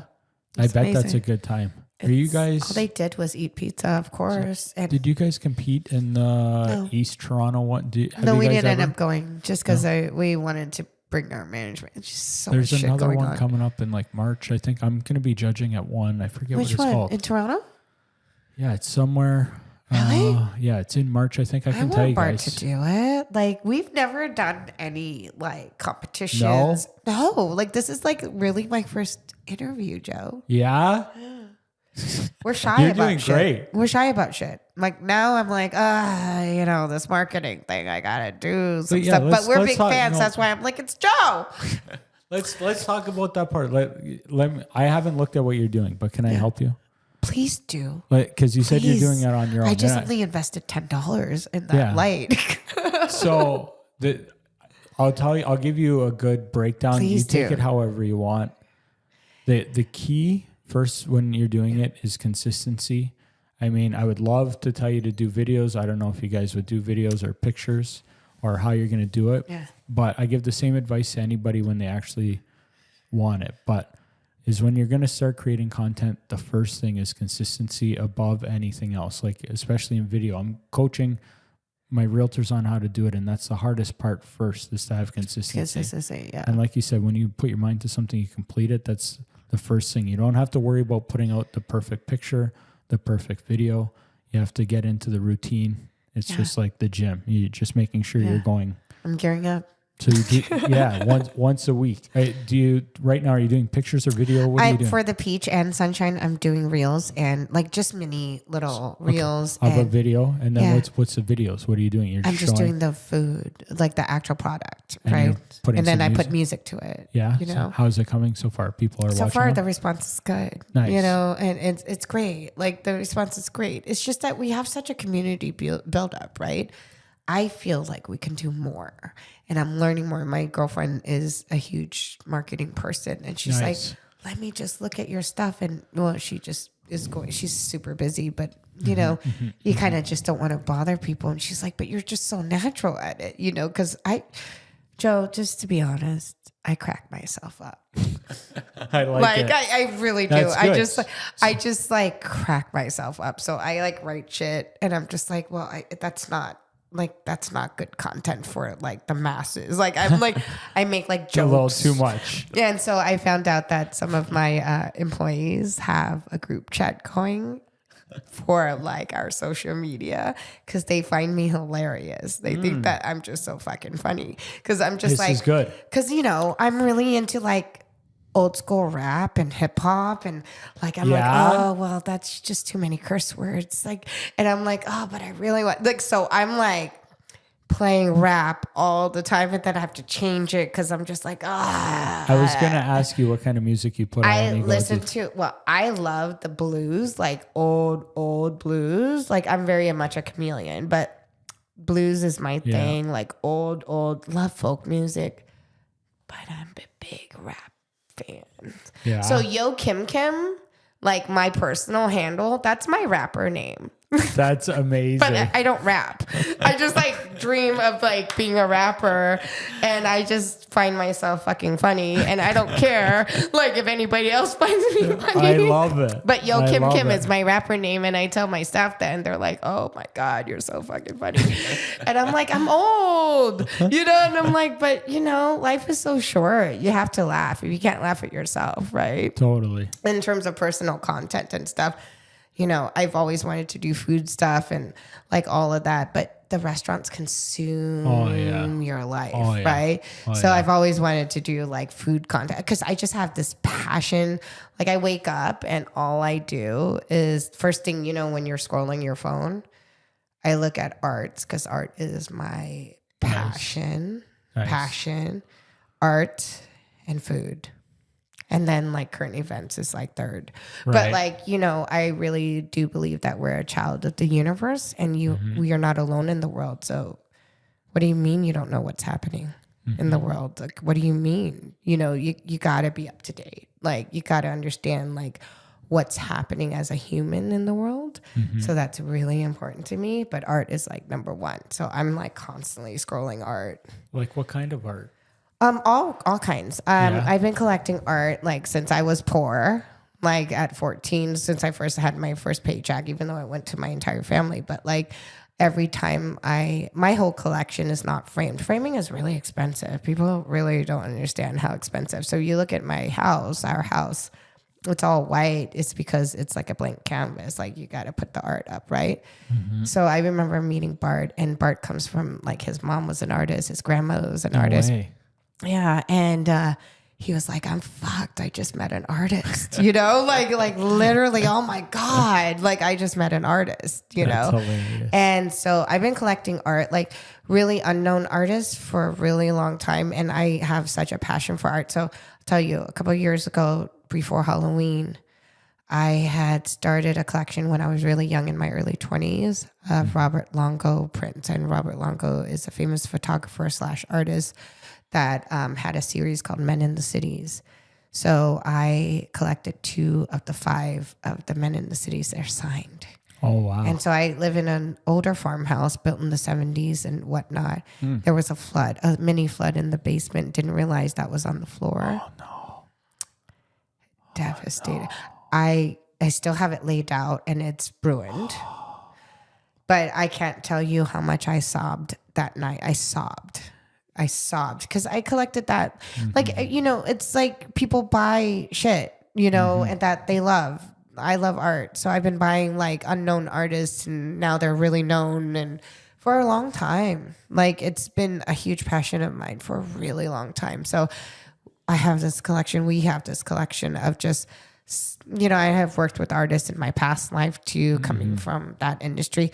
And so there's been art that's dedicated to me that's been in film and all of that. Yeah, just sketches. That's amazing. Yeah, so I haven't framed them yet. And I remember thinking like probably a couple of weeks prior to the flood, I was like, oh my God, I think it's time to frame those Longos, those Robert Longos. Right. And I'm still sobbing about it. I still haven't touched it. It's still on this table in the basement with my other piece of artwork that I did. And like, it's just sitting there. It's been about 1.5 years. I can't bring myself to kind of get rid of it. Yeah. But, once water touches paper, it's gone. Yeah. It's gone. forever. And in my head, I'm always like, I'm going to collect the other 3. And progressively, as I gotten older, it's gotten more expensive. But I'm a part of like places that like Bauman Rare Books, like big book collector, just little things like that. It's a different world with me. So like, I'm just a big proponent of the arts. And so I think that's why when you look at the restaurant, I've come from like just areas of art that like true artists will never put their own art up because it's constant criticism in their head. So I've known so many amazing artists in my life that can't ever look at their art. But then you come into some other people's houses and they have shrines of their own art, which is fine. Yeah. But true amazing artists, like you'll never see their art in their house. So I walk into the donut shop and I see like the second version of this donut I've had, and like I fucking hate it. Like I can't fucking stand it. I'm like, it's not the right beautiful. No, it is so ugly to me. And like my husband sometimes doesn't understand that. Like I'm kind of like I'm stuck. Because there's like blank stuff, and I'm like, I'm just stuck. Like it's just the inspiration is like. That's intense. Yeah, and it's weird because like I'm like teaching my son like the arts because it's such the first thing to go in any educational system. Like, and so he doesn't have to be an artist. I just want him to have the love for art, appreciation one day. Yeah, and that's it. Like I don't care about him being an artist, that. Yeah. He loves gold anyway, like his favorite color. Like he's, I don't know, this obsession with gold. It's hilarious. Obsession. It's been like 2 years of like gold. Really? Yeah. And it's like my mom was sending like off point, but like my mom was reading him Iggy Peck, the Architect, that book. And my mom's like, oh, do you want to be an architect? He goes, no, Grandma, no. Gold dealer. It's That's hilarious, amazing. But it's his favorite color. Like he wears gold chains. Like, and it's amazing. Like a 5-year-old, like he goes to camp and like some of these teenage, like I will never forget over the summer, this like 13-year-old girl greeting him at camp. And it's like, hey, they're so cool, right? Like they're so cool. And so it's like, hey, Woods, nice chain, bro. You're saying this to a 5-year-old. It's fucking hilarious. I'm like dying. And it's like this 13-year-old that's so cool. And it's like, nice chain, bro. And they're like fist pumping. And it's like so sick. It's hilarious, right? And so I look at him and I'm like, wow, I'm so lucky, right? Like just in life. And so when it goes back to how many days we have left on earth. Right. And the kind of impact we have. But I also come from a different school of influence and mentors. The art world is very like intense. It's very intense, hardworking, whatever. It's like the romantic notion of a starving artist is bullshit. There's no such thing to me in my world. All the artists are really hardworking. It's very lucrative. Right. When you really work, it's a thing. Right. But what troubles you is your head. So like, look at me. It's a year and a half later. I can't look at the prints that got water damaged. Yeah. It's heartbreaking. Yeah. But now I'm like looking into rare books and like, things like that just brings joy. Yeah. Like at 4 a.m. and just like, you're like, yeah, wow, that artist is great. Blah, blah, blah. And so when you come into the restaurant, there's like random art and like everything means something. In the restaurant. And it's all yours. No, it's from my collection. Okay, your collection. And I have 3 pieces that are actually mine that I can't stand looking at. But, that's okay. My husband's like, well, we need some art on the walls. And I'm like, okay. And it's like at the beginning, like it's so romantic, but he's like, I will build your frames and you paint the art, and yeah, but it's a thing to build the frames. It's a thing to be an artist, So I guess it's different now in the digital age with AI and all of that, which is like horrifying. But at the same time, it's like, you got to go with the times a little bit. But that whole classic notion of being an artist is still there in me, you know, like it's a thing. I really scroll art and furniture because furniture is art to me. Yeah. And I scroll like a lot of that. And then food. Food is a huge thing. Yeah. Food is I go to sleep falling asleep to food. Same. And you know what I mean? I know. Or like finances. Like I'm a big finance person too. So I'm like constantly learning. I hate it, but I have to be on top of it. So yeah, true that. Yeah. True that. So like I learn a lot about finance, and plus being in a new country, right? So like you have to learn the different nuances of like this country. Yeah. Yeah. It's different. Yeah. And each province is different. I don't even know what the rules are like over in the States, so I have no idea. Oh, it's so much better. Yeah, like, so like probably. Here I find this in the States, they really support small business. Small business, it's an entity. It's the heartbeat of 400 million, like 335 million people there. Yeah. We have how many people? 40 million? 40, yeah. That's a lot, right? For the difference. Yeah. But small business is the heartbeat of America. Here, I don't find that so much in this province. Yeah. No, our taxes are crazy. Isn't they talk it crazy? about oh my God. They talk about raising minimum wage. I'm like, motherfuckers. It's not about the fucking minimum wage. Yeah. It's about cut the taxes for the people. Like it doesn't matter. Like stop about this dangling carrot. Right. Educate your citizens. Stop, and then so the banks are weird to me here where they charge you to keep your money so they can loan out. That's strange. Yep. So I educate my employees about that. I'm like, you're letting the banks borrow your money and you're paying them. Yeah. So, just like little things like that. Like it's just a weird system. Totally weird. So I talk a lot of finances. Heavily taxed. Yeah. Oh my God. It's outrageous. Have you guys thought about picking up the peach and the donut and going to the States where we get offered that a lot.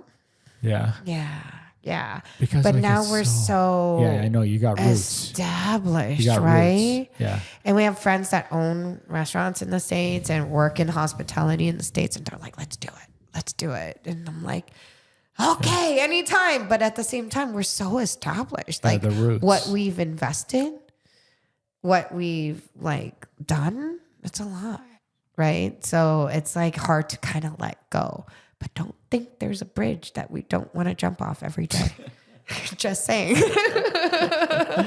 Some days more than others. But there's this gratefulness too, right? Of like, Canada's a great place. Yeah. Like look at like this area. I'm like, wow, never been. Like, I'm sure I've been to Waynfleet at some point in passing, but like, I'm like, this is beautiful. Yeah, it is a nice spot. It's awesome. It's really nice. Right? And where we live in Grimsby, I would have never known that it would have grown so quickly. Right? Like, so we live in Grimsby, what we do business in Burlington. Yeah. Who would have known? How long of a commute is that? Is that a first world problem question? Yeah, it is a first world problem question. So it used to be about 15 minutes. Yeah. Like 5 exits from where we live to 15 to 20 minutes from where we live to our shops. Now it's an average of 45 minutes. Wow. Yeah. Okay, I want to peel back though to that one thing. Being a super optimist. Yeah, it's detrimental. How do you try, or how do you think, because like you said, not everybody is that way. How do you help people to become optimistic? Can it be done?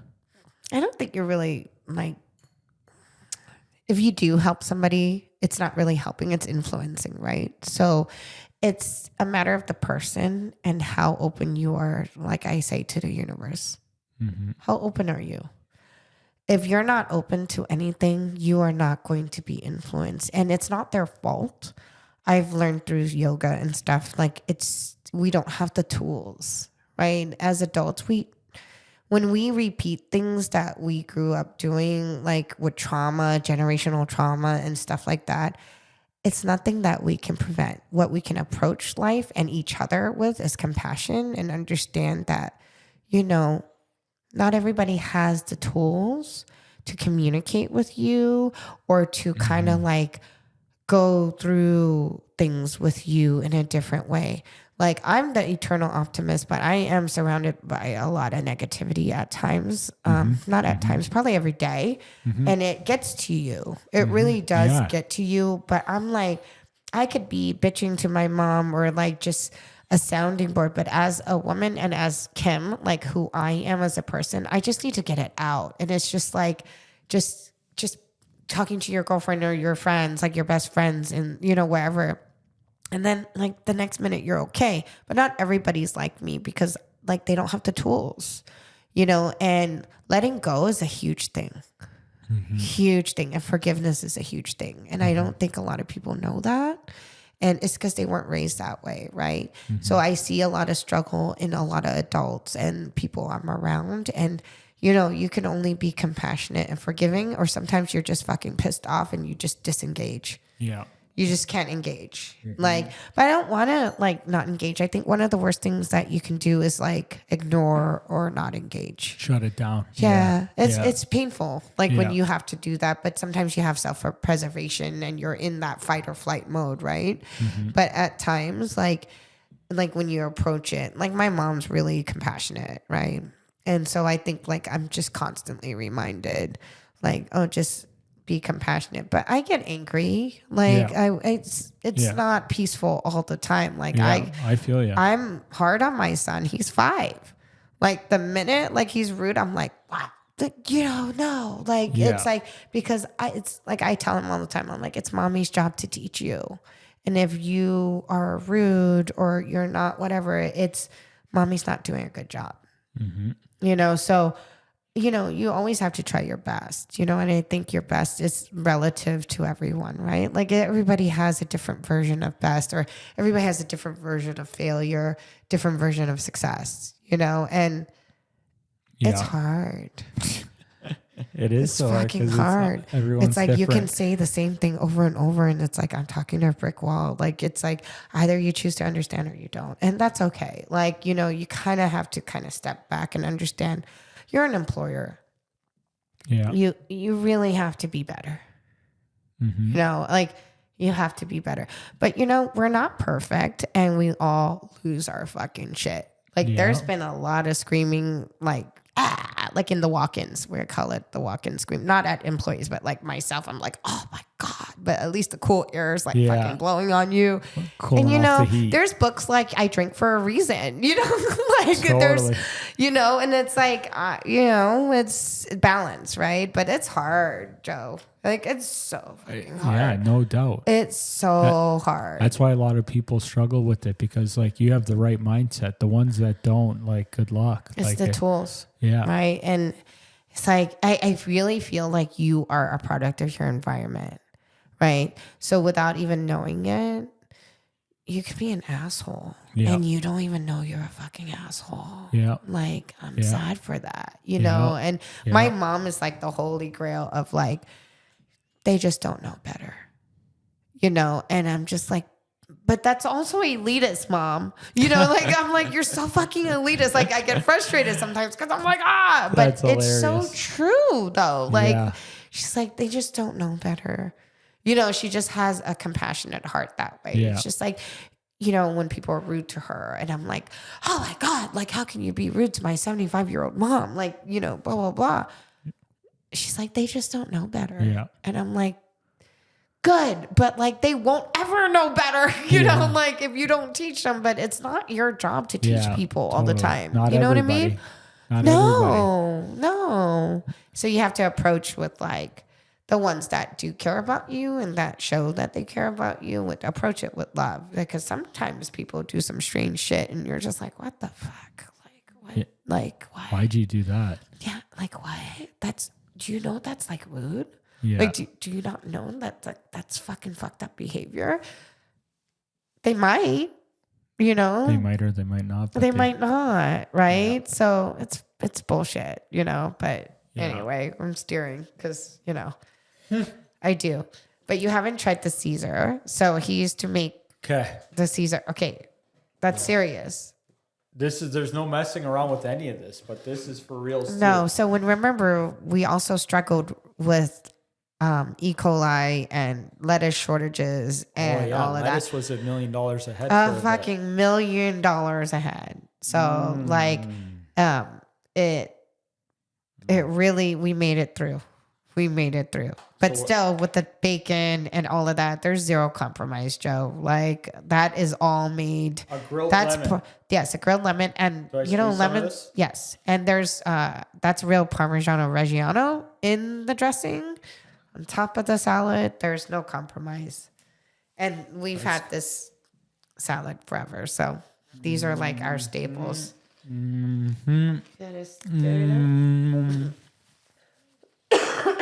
bacon is like everything, right? Yes, ma'am. That is phenomenal. What's the dressing again? It's a roasted honey lemon vinaigrette.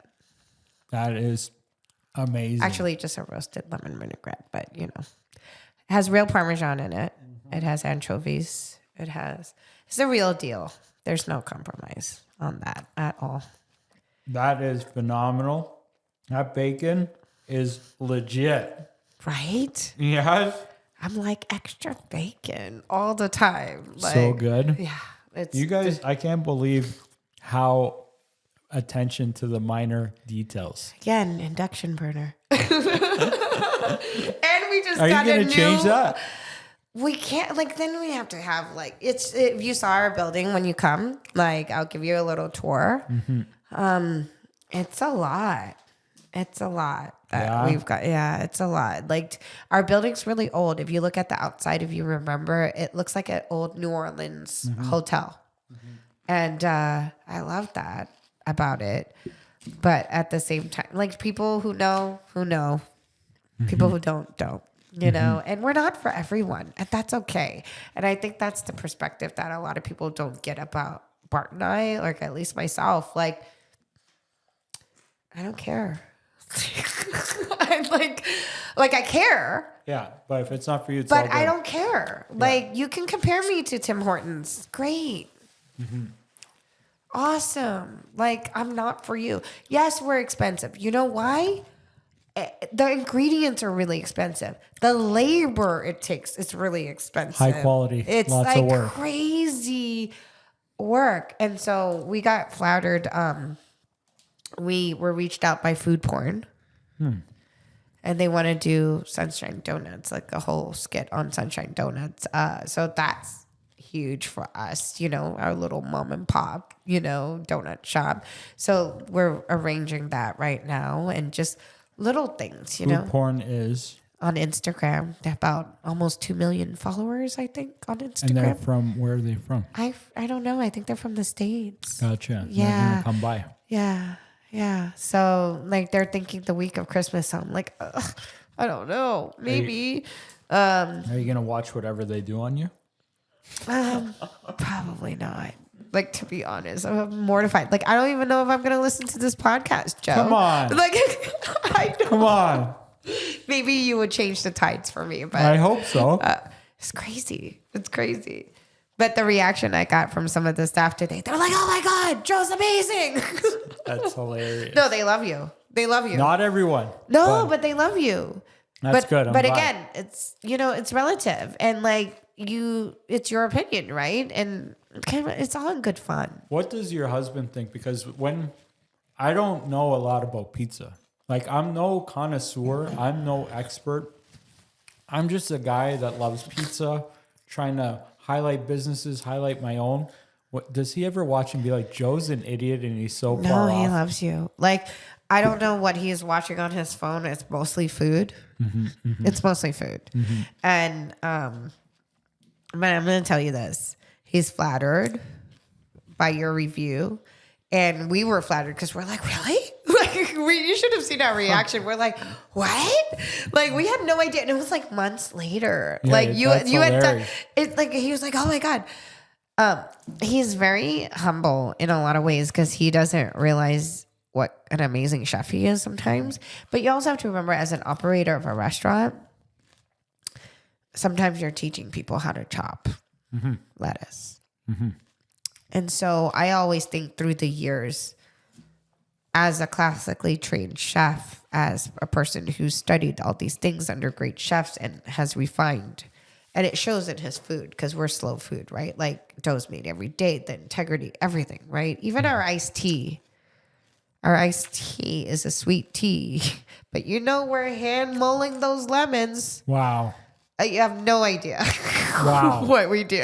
It's crazy.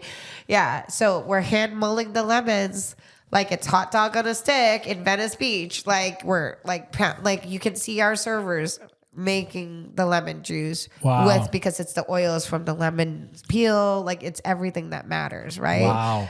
And so we get our peach tea hand tossed from the North America's first tea sommelier.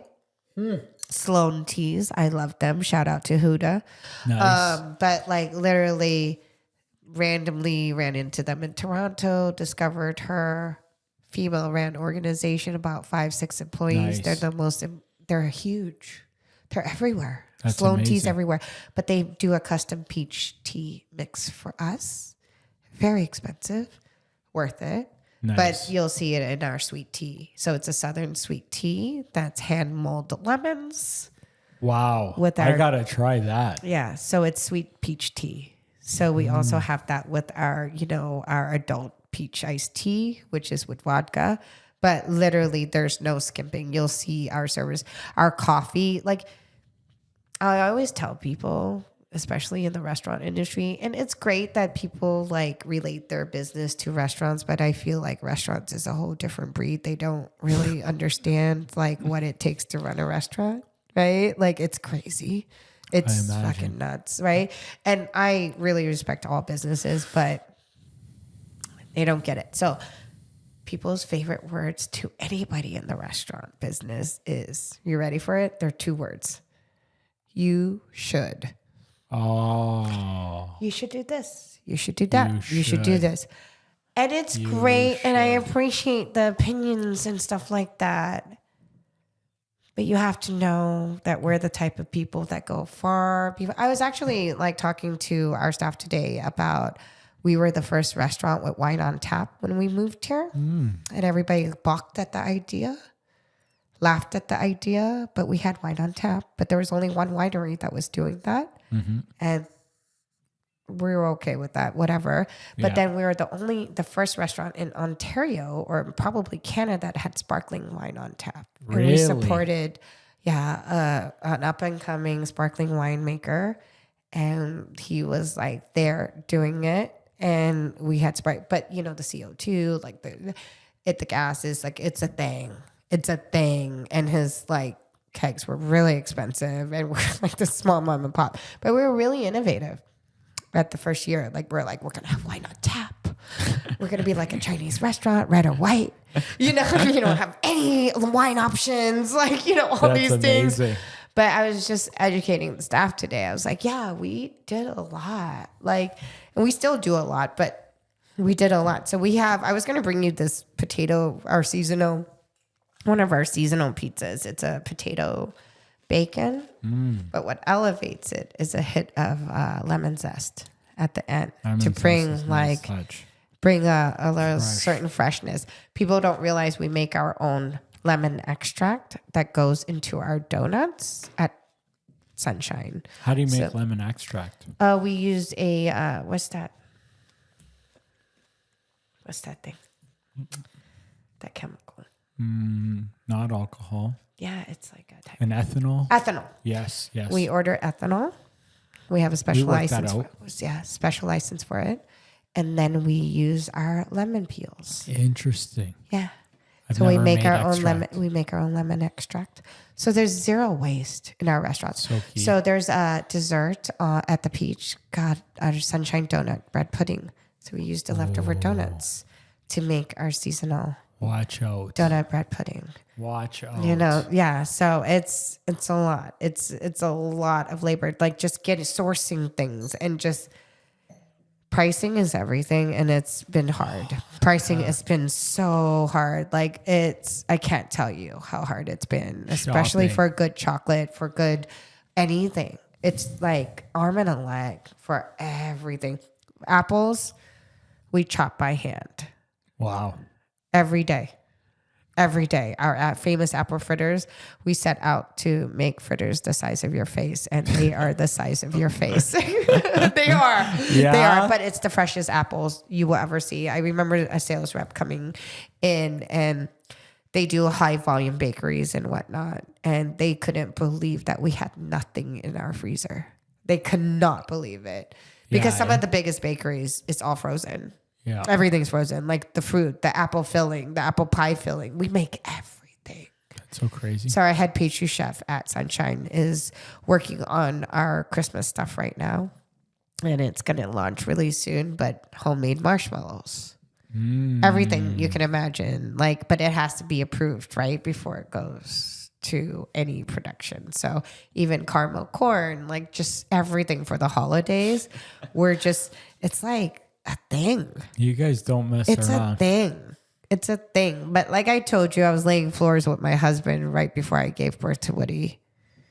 Like I was Would you do that again? No. Wouldn't want to do that. I don't like floors are the hardest thing. People don't get out of bed to lay floors. Like they don't. So we did all the floors ourselves, and he's such a perfectionist in a way. He's a chef, so you can tell like I'm a perfectionist in different ways, but he's a perfectionist in different ways. So lines. And it's like you look at the floors, he did all the floors with me. Like he did it all. I just carried everything, and he just, like we grounded, like everything. People don't realize like our bare hands are like in everything. The freaking menu boards at Sunshine I fucking painted. Like it's just like everything. The it's just whole nine. Everything. Yeah. The Yeah. It doesn't stop, man. Like it's like fuck. And like somebody was like, not to call anybody out, but somebody was like, giving this constructive criticism. I appreciate constructive criticism all day long. Yeah, same. All day long. But they were talking about the tables and this and that, like at the Peach, because they're regulars and stuff like that. And I was like, well, when we look at the tables, I designed them a certain way so they can be put together, whatever. They're octagonal tables and whatnot. You can put them together. You can push them together. This and that. And it's just like logistics of everything. So it goes back to you should do this. But I always give people this example. It's not about the ideas. Execution, it's baby. about the execution. It's all about I was like, dude, our pizza plates are so expensive. And they're like, you should do this. You should. I was like, it's still $30 a pop. It doesn't matter. Mm-hmm. It doesn't matter. Mm-hmm. So I always give people this example. A long time ago, before we rolled out coffee at the Peach, they're like, you should have coffee. It's like, okay. You know what involves coffee? Where are you going to get your hot water from? How are you going to serve it? Is it going to be on a mug, cup, saucer, sugar? Like all these things, milks, like stir, like what kind of coffee? Are you going to do coffee press? Are you going to, like, it's just on and on and on. It's like 10 dozen steps before you actually get that cup of coffee. And it's the same with our food. It's a lot of steps before you actually get the product, right? So it's like, yeah, you should do this. Oh, you should have this kind of pizza. Okay, well, what am I cross-utilizing with that pizza? Like, am I only bringing in this product just for that one pizza? Or am I going to use it for this, and this, And you have to update your systems and your menus and this and that. It goes on and on and on and on. And it's like the cost. And it's like, fuck, like, you don't even know, man. Like, you don't even know. But guess what? I'm not here to be the ambassador of explaining my business to you. I'm not. And that's okay. Like, thank you for your opinion. But like they say, opinions are like assholes sometimes. Not everybody likes them. But that's okay. Yeah, we all got them, and that's okay. Some are better than others, but you should. Totally. Death of you. You should do this. You should do that. Do you hear it every day? Every day. Every day. Every day. You should. Every day. Every day. What? I want to talk about something when I go to restaurants and how I've grown over the years with feedback to the waitresses. Because being such a, I think I'm a nice person. Yeah. You're super nice, Joe. Well, yeah. I feel like I've known you forever. I like it. Yeah, I appreciate that. That's one of the goals with the videos. Absolutely. But is every time a server would come by, even if I didn't like something, I don't like to complain. I used to be, even if something was terrible, mediocre, whatever, it's great. It's great. It's great. So cute. Patsy came to say hi. But then at one point, I'm like, I remember I'm like, if something's bad, I'm going to let the server know. And it's not, I never do it for a freebie. Like, absolutely. Yeah. But at some point, and I struggle with that part with the reviews, is just so they can know. Right. And I remember I started incorporating that because I've always gone out, not when I was younger, since my working career, gone out to eat lots. And I started incorporating that. And sometimes they would like try to solve it with giving a freebie right away. I'm like, I'm not. You're not there for that. I'm not. Yeah. I'm telling you because, the whatever was not as great as it could have been, or it was cold when it came, and like with a little bit of time, I realized sometimes they took that like and appreciated it, and sometimes I could tell they didn't care. And then I kind of struggled with like, do I ever, because like I just like, I'd rather everybody to be having a good time, because what am I going to do? Tell her, is she going to go back and tell the chef, and then the chef like blows up at her and I just caused a problem over what, right? Did I help? Yeah. And like, I've always kind of like. Well, you know what, Joe? It's your delivery. Delivery and everything is in life, right? Yeah. And it depends on the experience of the server. It depends on the experience of the staff. So if you came to our restaurant and you had one of our seasoned servers, of course they would take it away and say, can we bring you something else? Or can we, they're trained. But the thing is, not everybody's trained all the time, or when they're in stressful situations, let's say like on a Friday night, and you're saying it on a Friday night, most likely they'd be like, fuck, like, because they're so stressed out. It depends on the volume of the restaurant. It depends on the different nuances. But the honesty especially is really appreciated, because what if I served you a meatball and it was cold? The last thing the kitchen wants to do is serve you bad meatball or like a cold meatball. Yeah. The last thing, Bart and I are different in that respect, because I guess we come from restaurants. So it's like, I never send anything back. Like, I'm so observant of the kitchen and the space. Like, I used to come from the film world and stuff. So like watching a movie is like so different. Like, I can't watch a movie without being like, oh, okay. Like, oh yeah, I know this is coming. That. Like that little cues, right? Yeah. And I don't want to tell people because it ruins like forever movie watching for them, right? But like, it's like the same with food. Like, we will never send something back. Like, yes, we'll have these private conversations in the end. We don't ever send anything back, but this is the thing. I always give restaurants a second chance. Nice. Like, very Southern that way. Nice. Because it's like always like, maybe they were having a bad day. Yeah. Or maybe their staff is new. Yeah. Or that server is probably just having a really bad day. Yeah. I would hope that they do that for our own staff. But I can tell you like 75% and 85%, they don't. And that's okay. But we're very forgiving. I've had more bad food than I can ever share with you, because it's been pretty crazy. But I'm very forgiving because we know how hard it is. It might be some dumb fuck that does give no shits. Yeah. It's on his last shift, there's so many situations, right? Yeah. But most of the time it is appreciated, at least under our circumstances, and our servers that are more seasoned would understand how to deal with it. They would be like, oh my God, I'm so sorry. Can I bring you a replacement? Or like, their automatic go-to is something free, but that shouldn't be the way, because not everybody like you wants that. I don't want that. Like, Bart and I don't want anything free, like, or be nice if the chef sent us something because they know us, but it's so not expected. Yeah. It's so not expected. Yeah. Like, I get sad. Like I told you, like from the beginning, like I get sad when I read that certain restaurants are closing. Like, I'm just like, brutal. Like, like I hear sales reps that are no longer sales reps. They're bill collectors. And it just, it breaks my heart, because it's a lot of cost for a startup of a restaurant. And, and some of them are corporate, like major corporations, and they're more forgiving, but like mom and pops, oh my God. Like, I'm just all over that. I'm like, oh my God, that sucks. And people consider them direct competition and all of that. And I'm like, we are only competing with ourselves. Yeah. Yeah. That's always been my mantra. Like in life, like you have no competition. Like I said, we're not the inventors of pizza or donuts. We're just doing it our way. Yeah. Right. So flattery, like imitation is the greatest form of flattery. And there's been imitations through the years. And I'm just like, it doesn't matter. Yeah.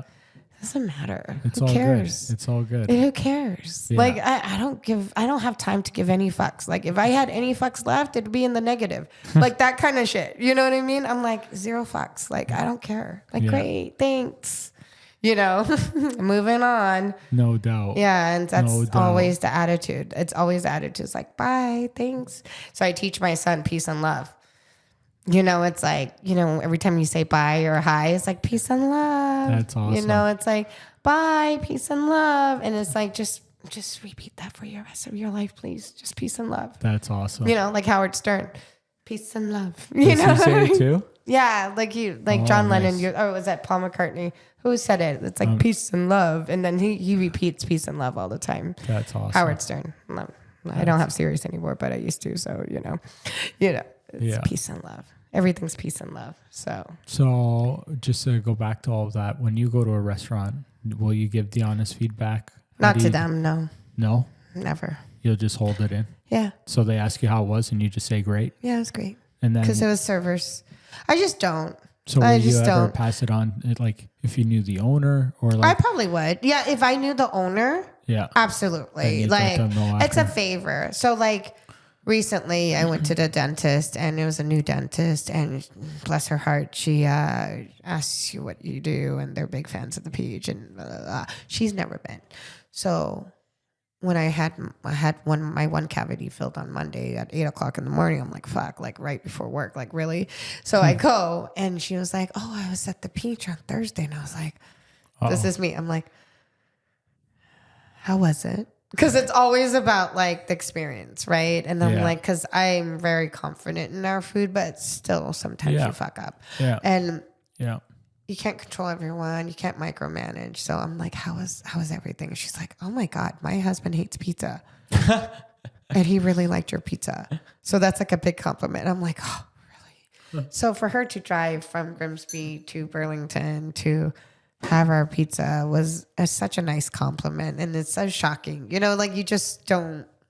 I was like, that was really sweet of her. You know, that's really nice, right? Because that's just really nice, you know? And so it's like supporting local businesses. You don't come in announcing you're the owner of something. You just want to support local business, right? Totally. Like, but a lot of people don't do that. Like a lot of people just expect freebies all the time and which is fine. Like, but you don't understand the nature of the business. So you have to go in, you want to go in anonymously. You want to go in just like fully supporting your friend. Yeah, totally. Like you want to be that person that doesn't announce that you're at the establishment. Like who wants that? You know? Yeah. So you kind of got to practice what you preach, right? So the same with our friends and, you know, what I do for their establishments and stuff. Like, I'm not going to be like, I'm here. Can you give me a discount? Like, bro, like, yo. We're like you got to make a living. Like, bro, like, don't do that. Come on, you know. So, but not everybody knows that because it's glamorous. Different. It's glamorous to be a restaurant owner. It's not glamorous. It's not glamorous. It's, no doubt. It's a lot of work. All across the board, no matter how small or big your business is in the hospitality industry, it is mind-numbingly brutal. From 5 employees to 100 employees. It's all anywhere in between. It is, I praise them. Yeah. Because I've only been in this industry almost 10 years. I'm new still. My husband's been in it since he was 14. He just turned 40. So it's not for the faint of heart, like I say. You know, but what industry is? Like if you think about it. No. That's real estate. Yeah. It's not for the faint of heart. Like, hello. We say all the same things. Yeah. Highs and lows, right? We say all the same things. It's crazy. Like we have friends that are winemakers and like, it's just glamorous, but fuck, it's not. Like, you know what I mean? Like it's Everything's crazy. A grind. It's a grind. It's a hustle and a grind. Yeah. Constantly. So it's just finding that balance that's important. And, you know, when you make it look easy, I guess that's the biggest compliment. Right? True that. Like when you make it look easy, True that. It's not fucking easy. Like, you know, like we have bridges. Like we have like shoot me in the fucking face. And it's like we want to make t-shirts that says we'll get there. You know? You're hilarious. We do. We're like, oh, we'll get there. You're hilarious. You know, but we'll get there. One day. We'll get there. But you know what? We're striving for something. Hope is not lost. That's the success, right? It's just hope is not lost. Yeah. You know, if you don't have hope, what do you have? Nada. Yeah.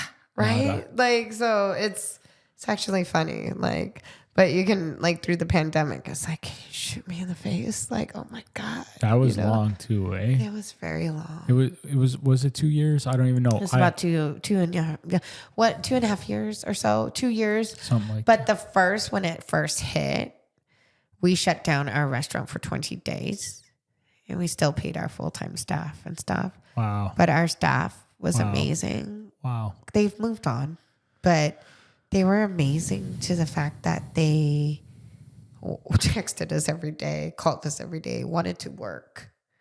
They wanted to work. They're like, we're fucking bored. After day 2, they're like, what are we going to do? What are we going to do? Like, we got to work. Like, can we meet? Like, let's pivot. Like, you know, and we're planning like Bart and I are planning all these things with them during the shutdown, completely closing. But, you know, we're one of those restaurants where I feel like we were so privileged to be able to do that for our staff. And then some of them went on serve and blah, blah, blah, never came back, which is fine. Yeah. But, you know, we have for downtown Burlington, I feel like a high retention rate. And we have kids that, or not even kids, adults that stay with us for years. And, you know, some of them go to school now. Some of them like move on. Mm-hmm. But, you know, I just want them to be successful adults. It's hard to be a successful adult, you know? Oh, yeah, it's hard to be like... Totally. It's hard to be like a stable adult, right? Like, like it's hard to be... Not everybody finds their way. No. And, you know, I tell them like all the time, I'm like, I'm not fucking perfect at all. Like, fuck, I like just make mistakes every single day. Same. Every single day. But as long as you... recognize that and want to be better and do better, like that is like that window of opportunity that will never go away. Yeah. As long as you want to be better, like be a better human, you know, like be the best that you can be. Just don't harm others. Be kind. I wish everybody had that outlook. It's hard. It's wish. Not their fault though, right? It's not their fault, but imagine what the world would be like if everyone was like that. Yeah, that would be like wild. We'd be like singing and doing flash dances. Like we'd be like doing flash mob shit. No doubt. Yeah, no doubt. Right. No doubt. It's a beautiful world, and it's unfortunate that as adults right now, like we're living through such atrocities. It is really heartbreaking. Yeah. But even as an establishment, we can't take stands or anything. We're attacked for everything. So we just don't do anything anymore. We like it's outrageous. It's crazy. Like how much like Tim Hortons doesn't get attacked and we get attacked. Yeah, that's interesting, eh? Yeah, it's really nuts. It's because like people behind computers can pick on you. Oh yeah, I get it every day. Yeah. Oh, I can imagine. Every day. Can you tell me about that? Because I was going to ask you about that because I can only imagine the negativity you get like from social media. Every day. Just like the backlash. Every day. So how do you handle it? It doesn't faze me. Yeah. I can't tell you that I love it, but like that's what comes with putting yourself out there and with when you share your opinion, no matter what it is, not everybody will agree with it, no matter what it is. And how do I deal with it? I know that the people that shit on me for any reason, I get all of the stuff. You know, Dave Portnoy wannabe. Yeah. Oh, ugly. Your pizza review, Joe, though. Like anything you don't know, like what I don't even know all the stuff. But I know that these people are not happy, right? Yeah. Because if they were happy, absolutely, it's the same thing like with your mom. They don't know better. Yeah. Like how am I going to get upset? I get these comments. I used to respond to every comment online forever. Now I can't. I still spend a couple hours every day responding, and I don't veer from the negative ones. I almost like it because even though like people shitting on you isn't fun, it's at least real, because I don't like when people are fake. Like I have a lot of that in like different facets. Fake. Yeah. So I at least appreciate when people, if your opinion's different or you hate me or whatever, at least you're telling me how you feel. Yeah, at least you're real. So yeah. So like, I don't know, it doesn't bother me, but that's definitely not for everyone. And I don't know. Can you tell me the worst thing you've gotten through social media? Because I'm sure it stands out. Like the worst comment or the worst happening? The worst happening. The worst happening was I gave a review to a place, and it was a place that I've been to a lot. Yeah. I didn't know the owners personally. And I can't remember if they wrote to me or what, but we ended up on the phone on a 3-way call, me and 2 of the owners, and he threatened to kill me if I didn't delete the video. Oh my God. I didn't delete the video. Yeah. And he didn't kill me, but I know the threat was pretty real. He's not nobody. Yeah. Yeah. That's serious. Like that's the worst, but there's been other people probably saying like I'll beat you up or whatever, but that one was the worst. But again, like I don't know, I have integrity in what I do, and I said no, like I'm not deleting it and whatever, but you just got to chalk it up for everybody being so sensitive. Yeah, like it's just, but it's part of the game. Yeah. It's part of the game. If you're not getting any negativity, not enough people are seeing your stuff, so it's part of it. Yeah, absolutely. That's a great perspective. What do you see? Do you remember recently, like a couple of months ago, I think Dave Portney got like that cobra. Like the dragon. The dragon. Yeah. Dragon was called a cobra. Yeah, yeah. I was just like, bro, what are you doing? That one got hot. Yeah, but then he gained so much business from it, right? Did he? I think so. I don't know, probably. But I'm like, bro, like, yo, like just embrace the fact, like, you know what I mean? Like it just made me cringe for like as an owner for a little bit. And I'm like, bro, what are you doing? Like, bro.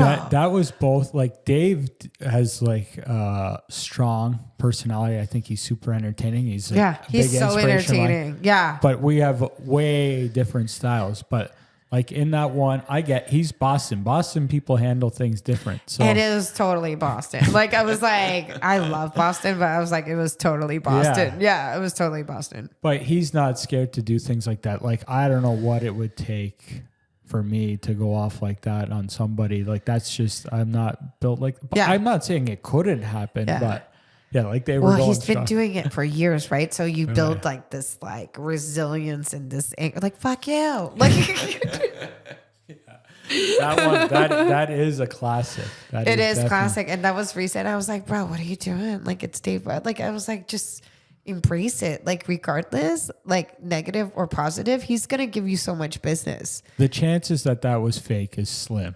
Right? No, it was slim. It was pretty real. Like the emotions were pretty high and pretty real. That was some of the comments. Was it set up or not? And I'm like, no, I don't think so. I don't think that was set up at all because he was so emotional. Yeah. The owner was very emotional. And I was like, that's real. Like, no, it wasn't set up. I don't think it, at all it was set up. Like, but I it's stuff like that. Yeah. So have you gotten something like that?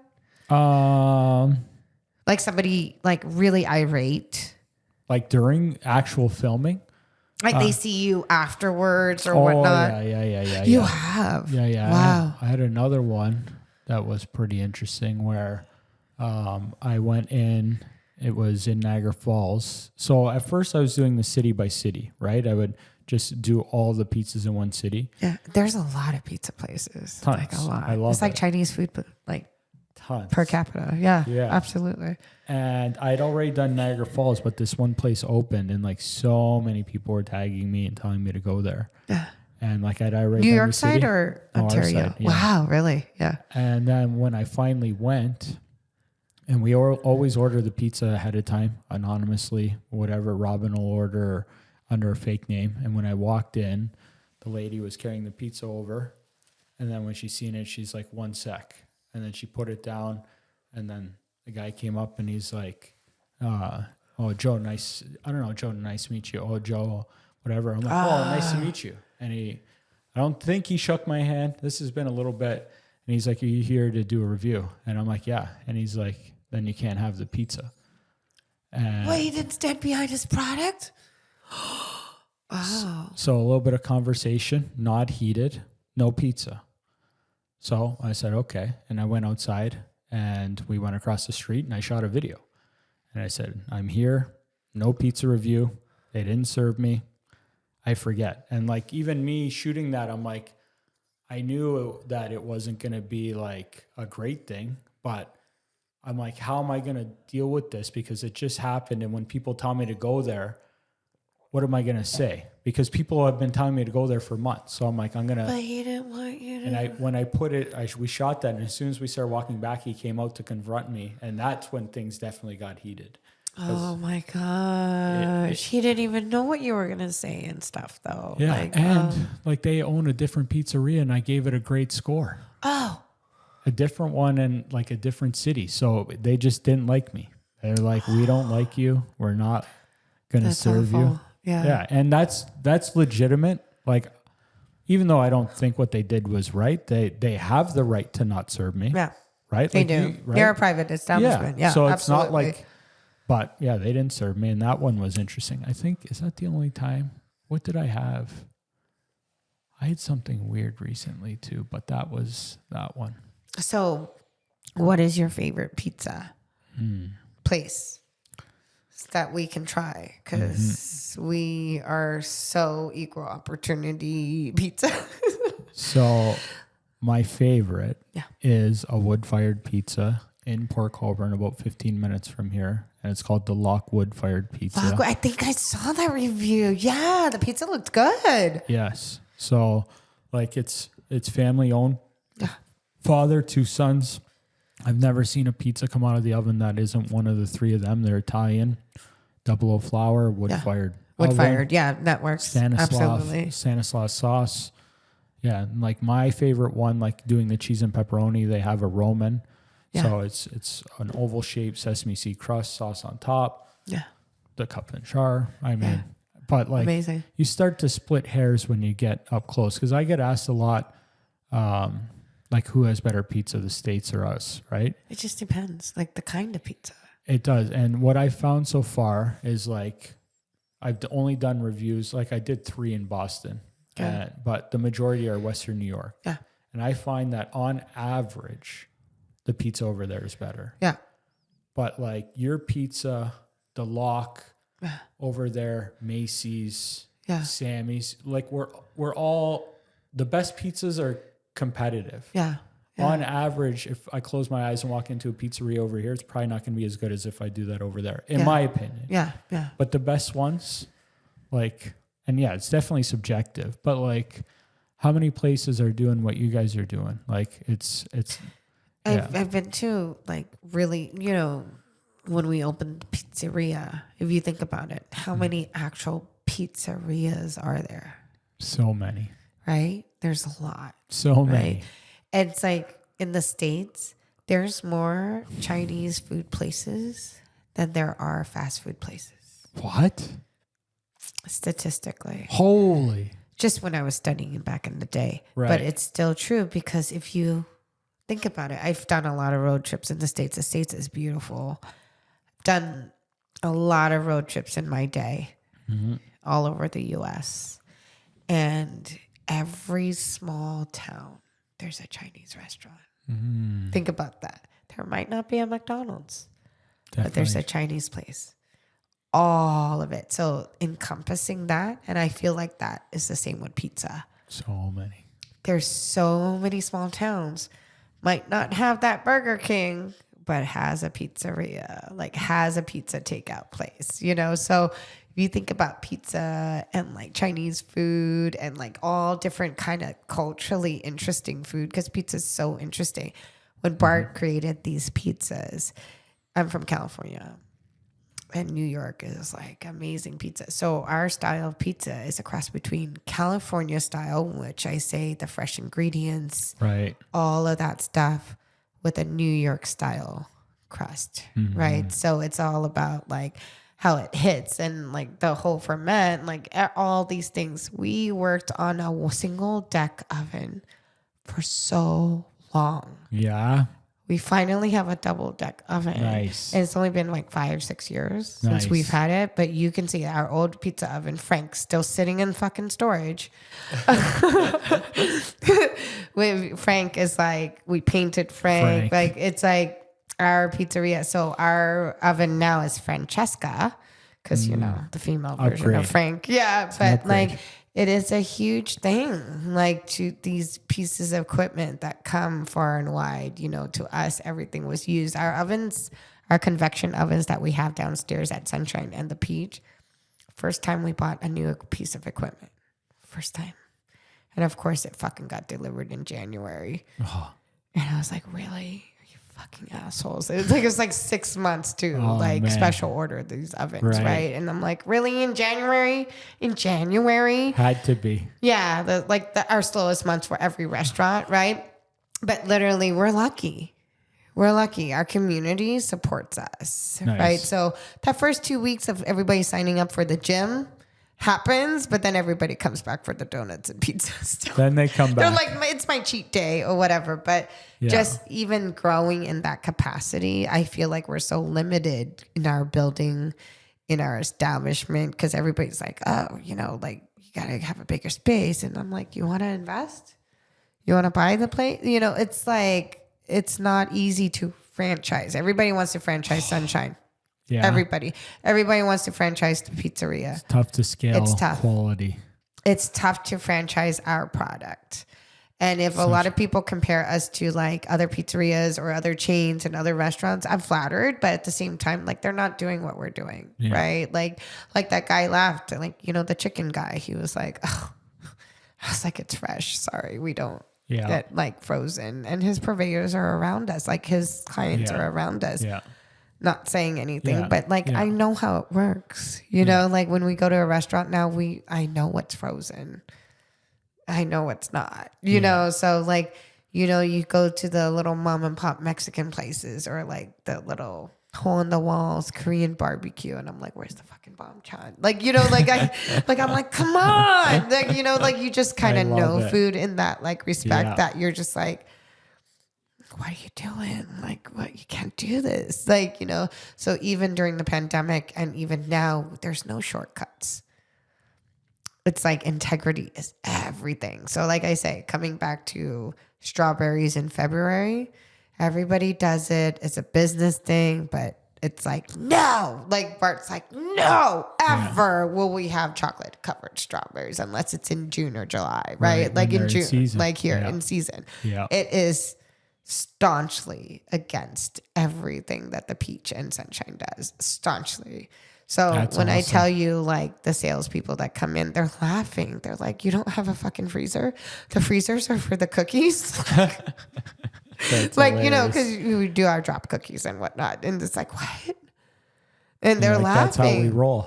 Yeah, but they're just like, oh my God, because they deal with really big bakeries and they deal with really big, high volume pizzerias. And then people mistake us for like Neapolitan and stuff. Do you know what it takes to man a wood-fired pizza oven? Labor. It's not even about the wood.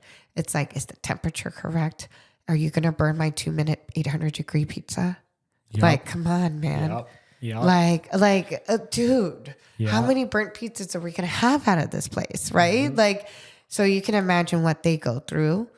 But, you know, like I say, Niagara has Niagara College and all these kids that are coming out of Niagara College. I feel like it's a privilege, but they're struggling too, like the wineries and like, it's hard, right? But then Toronto, it's like 4 million people in Toronto. You have all these skilled people, but then you have all these Michelin star restaurants and everybody thinks it's like the pinnacle, right? Like I want to work in fine dining, and fine dining is not glamorous. It is fucking brutal. Like Tough. you can, like Bart can tell you the stories of fine dining. It's fucking brutal. I imagine. Like it's not glamorous at all. And what's funny is that when I met him and one of his best friends worked for Noma Renee, like, you know, in Copenhagen. And so I remember their diets, like they're serving presidents and stuff in Georgetown in Washington, D.C. Wow. Their diets is like, you can ask Bart all day long what he likes to eat. It's fucking pizza, ham and cheese sandwiches. Like, Dan, like I will never forget, like eat raw hot dogs. Like these are fucking serving presidents, but these are fine dining chefs that eat just shit. Yeah. And they just, because they serve great food all day long, they don't want that. And like, they don't fucking care. Yeah. Like, it's not about that, right? Yeah. So it's a profession, it's a career. And it's just like for me in the art world, you know, it's like, but is it about execution? No, it's about fucking concept, man. It's like, yeah, like the reason like some great artists like really hate seeing their work is because they're constantly criticizing it every time they walk past it. Like I can't even look at my donut right now. Like I'm just like, oh. What, this one? No, not this one. The one at the shop right now that I repainted. I'm like, oh. I was like, it's not the right color. I was in bad lighting at 4 a.m. Like, you know, like hilarious. I'm coming in at 4 a.m. to do this and it's just not right lighting. It's like, I didn't mix the paint properly. And like, it's just go on and on and on, you know? And I'm like, when I was like on that scaffolding when I was about to give birth, I was like, it looked better than that. Like, this looks better. Like, this is bullshit. You know, it's like constant in your head. It's like, you're your own worst enemy, right? But that's a part of like growth. Yeah. Yeah. You know, so they're like, oh, it's nice. And I'm like, great. Thanks for your opinion, you know, staff. Like, what are you going to tell your boss? It's ugly? Yeah. No, man. Of course not. Like, but I'm just like, I take it. I'm like, tell me it's ugly, you know, but they won't because they're darlings and they're so nice. But I'm just like, God, you have bad taste. Like, you know? You're hilarious. So if somebody ever told you they don't like it and no, like our staff is so nice. So when I come in, I'll tell you I don't like it. Please just to make you feel like, because I think it's ugly as fuck. I'm like, it's the wrong pink. It's like wrong everything. I'm like, every day I come in, I'm like, I just want to erase it, you know? That's and I'm hilarious. like, but time with like our kid and like just like balancing everything. And I'm like an early bird. That's why I was telling you about working out. Yeah. I work out, and when I work out, I work out at 4 a.m. Holy. Because it's a zero excuses. You know, like I'm the person that's like at the end of the day, you're like, hey, you want to go to dinner? I'm like, okay, never mind the workout, you know, but if you're working out at 4 a.m. or 4:30 in the morning, you're there and you're done. Yeah. So like, I'm the person that like likes to get a lot of things done before the world wakes up. You know, and it's not like the baking thing or anything. It's just like that mentality of like, you want to get things done before noon. Yeah. You know, like the rest of your day is balanced. Like I feel like, you know, smart. Like, instead of playing it's just different. Zero excuses. Yeah. Like I'm a zero excuses person for myself. So it's just like, that's why I've been like telling my girlfriend, I'm like, okay. Because people like start on a Monday or the first of the month or the first of the year. And I'm like, fuck, start on a Wednesday. Like start on a Thursday. Like it doesn't matter when you start, you just start. Pick the day. Yeah, you just pick the day. And so like, it's funny how like you're motivated by your friends, right? Like I have a lot of male friends in the States and they're like my best friends. And it's just like, you know, just fuck it, just do it, you know, and it's always just like, just fuck it. Like, don't talk about it, be about it. Right. Yeah, exactly. And so I'm just like, when I told you though, like I can talk about it, but let me talk about it for a while before I actually start it. Cause once I start it, like I cannot. We're in. Yeah. Like I'm just that all or nothing person. So it's like, there's no in between. So when you're committed and it's snowing and it's 5 feet on the ground and whatever, you still have to fucking go to the gym. Going. Yep. It doesn't matter. You know, so it's just like that mentality of mine. And so it makes me feel like the ultimate failure if I don't follow through. Yep. Right? I feel that. So you can see the chaos in my office or whatever, my home office, if it's chaotic. Yeah. It's chaotic. It's because I don't have hours to dedicate it to it. It's like the Virgo and me too. But it's like, I won't touch it for weeks. and it's a fucking mess. And it's this, and I just dump shit. I don't touch it because in my brain, like if I do something half-ass, yeah, I'm a failure. Yeah, I feel you. I can't do anything half-ass. So it's like pre-plan, pre-do it, unless you have a full day to do it and commit it to it. And it's like even my craft, I'm like, I had a pizza skirt to do. And I haven't even started it yet because I'm just like, okay, on Saturday after the birthday party, okay, from this time after Woody goes to bed, if I'm not drinking, no doubt, or smoking a doobie or something, no doubt, like I'm going to work on the pizza skirt. You know what I mean? Like, I like it. I like it. I like it. Yeah. I want to. I think if we'll probably be in here 10 hours because you're amazing. And I know you got to cut me off. I think I'm going to. What time is it? It's a school night, Joe. We've been going. So I'm going to end with some rapid-ish fire questions. Please do.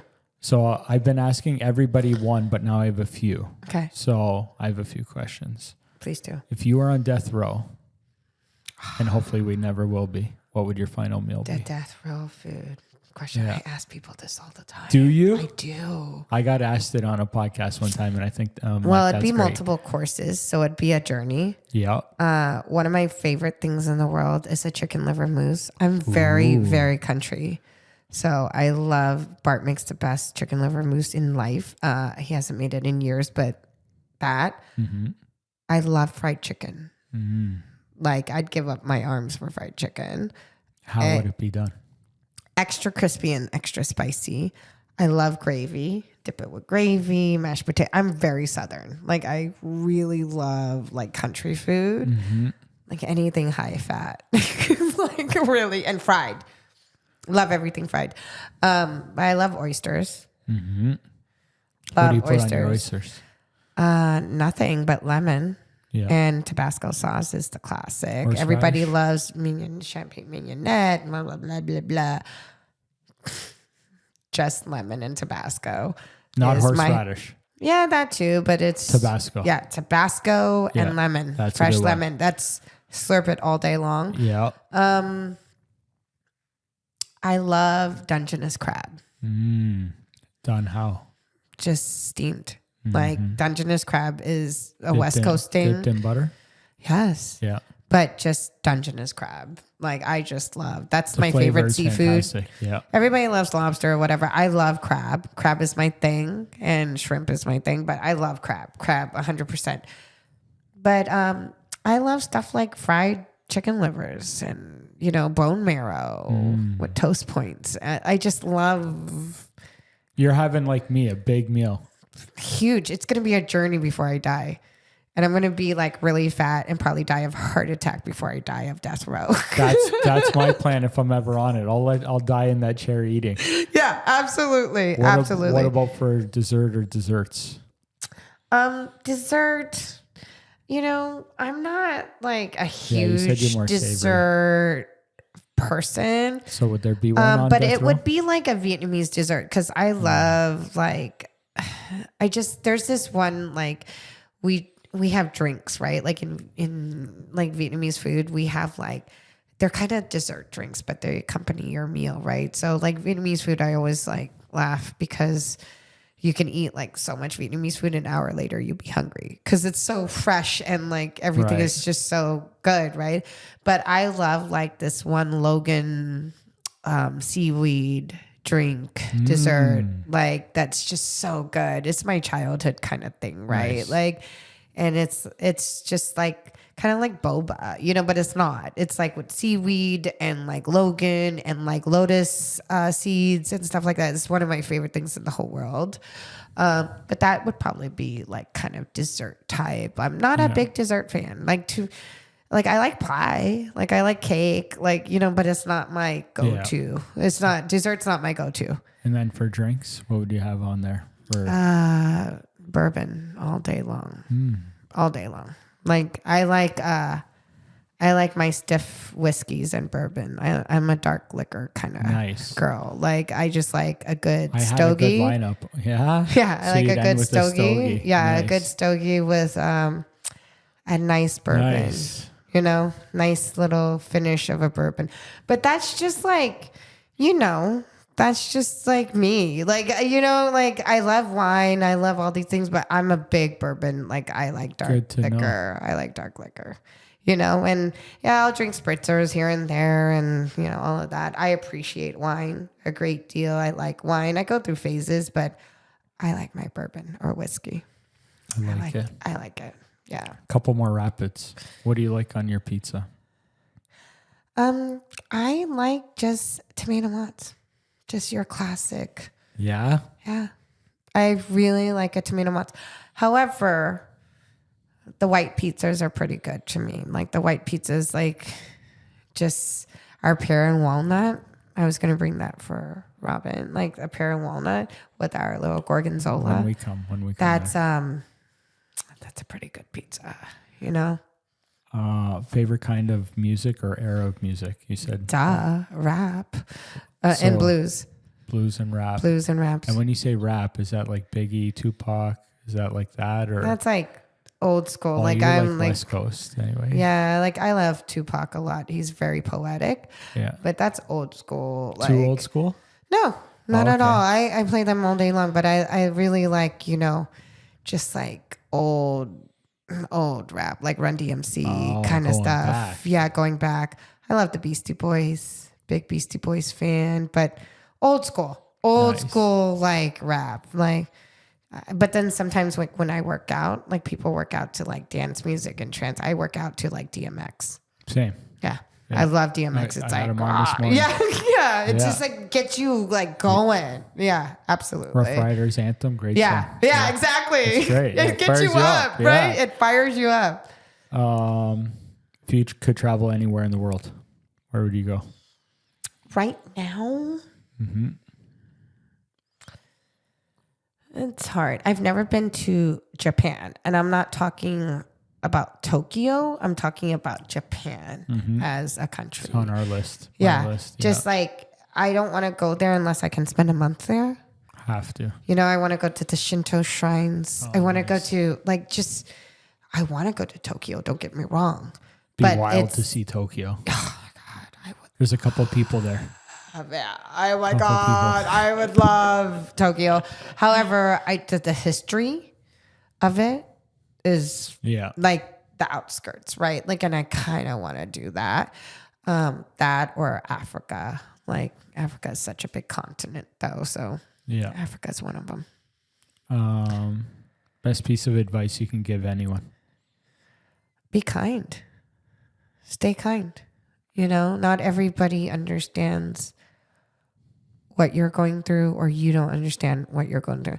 Like, try to be free of judgment, which is hard because I fucking judge every day. But like I know, I feel you. It's what? It's okay to give people grace. Yep. Who played a big role in who you are today? My mom. That's easy. Yep. That's easy. I knew you were gonna say. Yeah, my mom's easy. Even though, like, now, like, it's like, fuck, can you put that shit away? Like, it's different. She's 75 now, but like, she's the most amazing person in the world. Do you have a favorite movie? I do. And I that wasn't even a question, but you were mentioning movies. Classic. De Niro. Heat. De Niro and Al Pacino. Heat. But I'm also a big proponent of spaghetti westerns and Sergio Leone.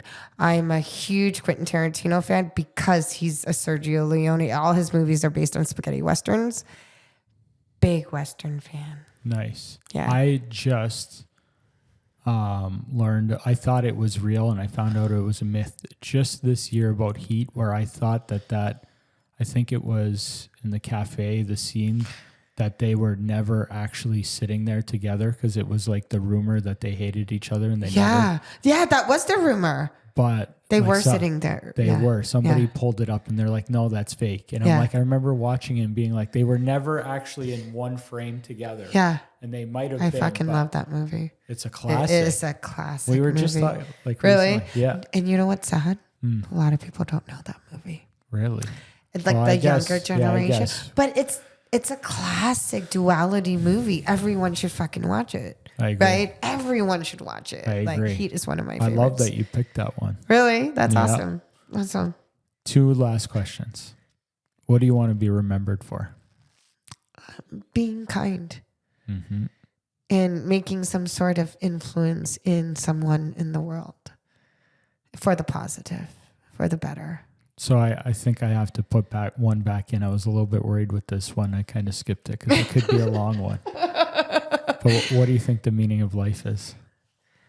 Like John Lennon said, to be happy, right? Mm-hmm. Your life, and to do good.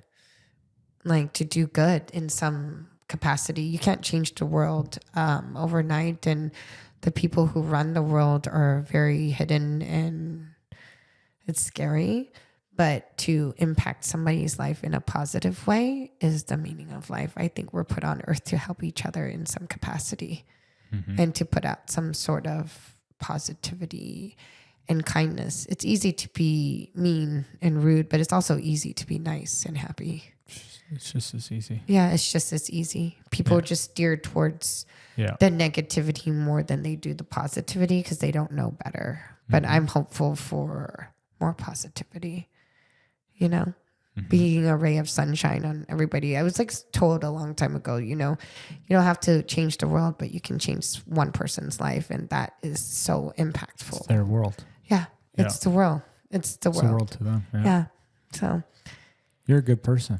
You are. Thanks for having me, Joe. I still have one more. Yes, one more? Last question. Okay.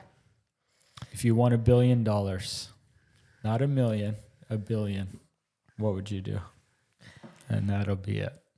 Well, that's easy. Really? That's easy. You would give most of it away because money is just money, right? You can only have so much of it.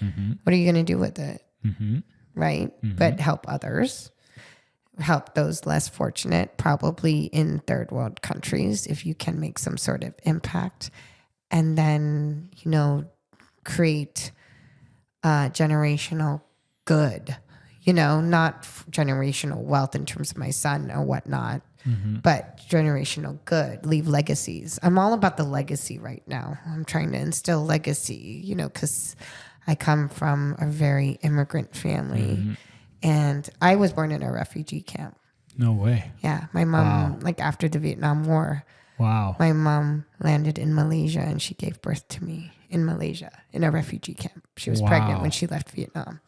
And so imagining her, I'm at a stage in my life where I imagined her at 30 giving birth to me in a refugee camp, coming to America at 30. It's wild. Yeah. So that understanding opens your mind in a different capacity. So having the power to help others is, I think, the meaning of life. And having $1 billion, yes, fuck, I want a Ferrari all fixed up and all of that. Come on, don't get me wrong. You could afford it with $1 billion. Yeah, I it's all good, but those are just monetary material things that don't last, right?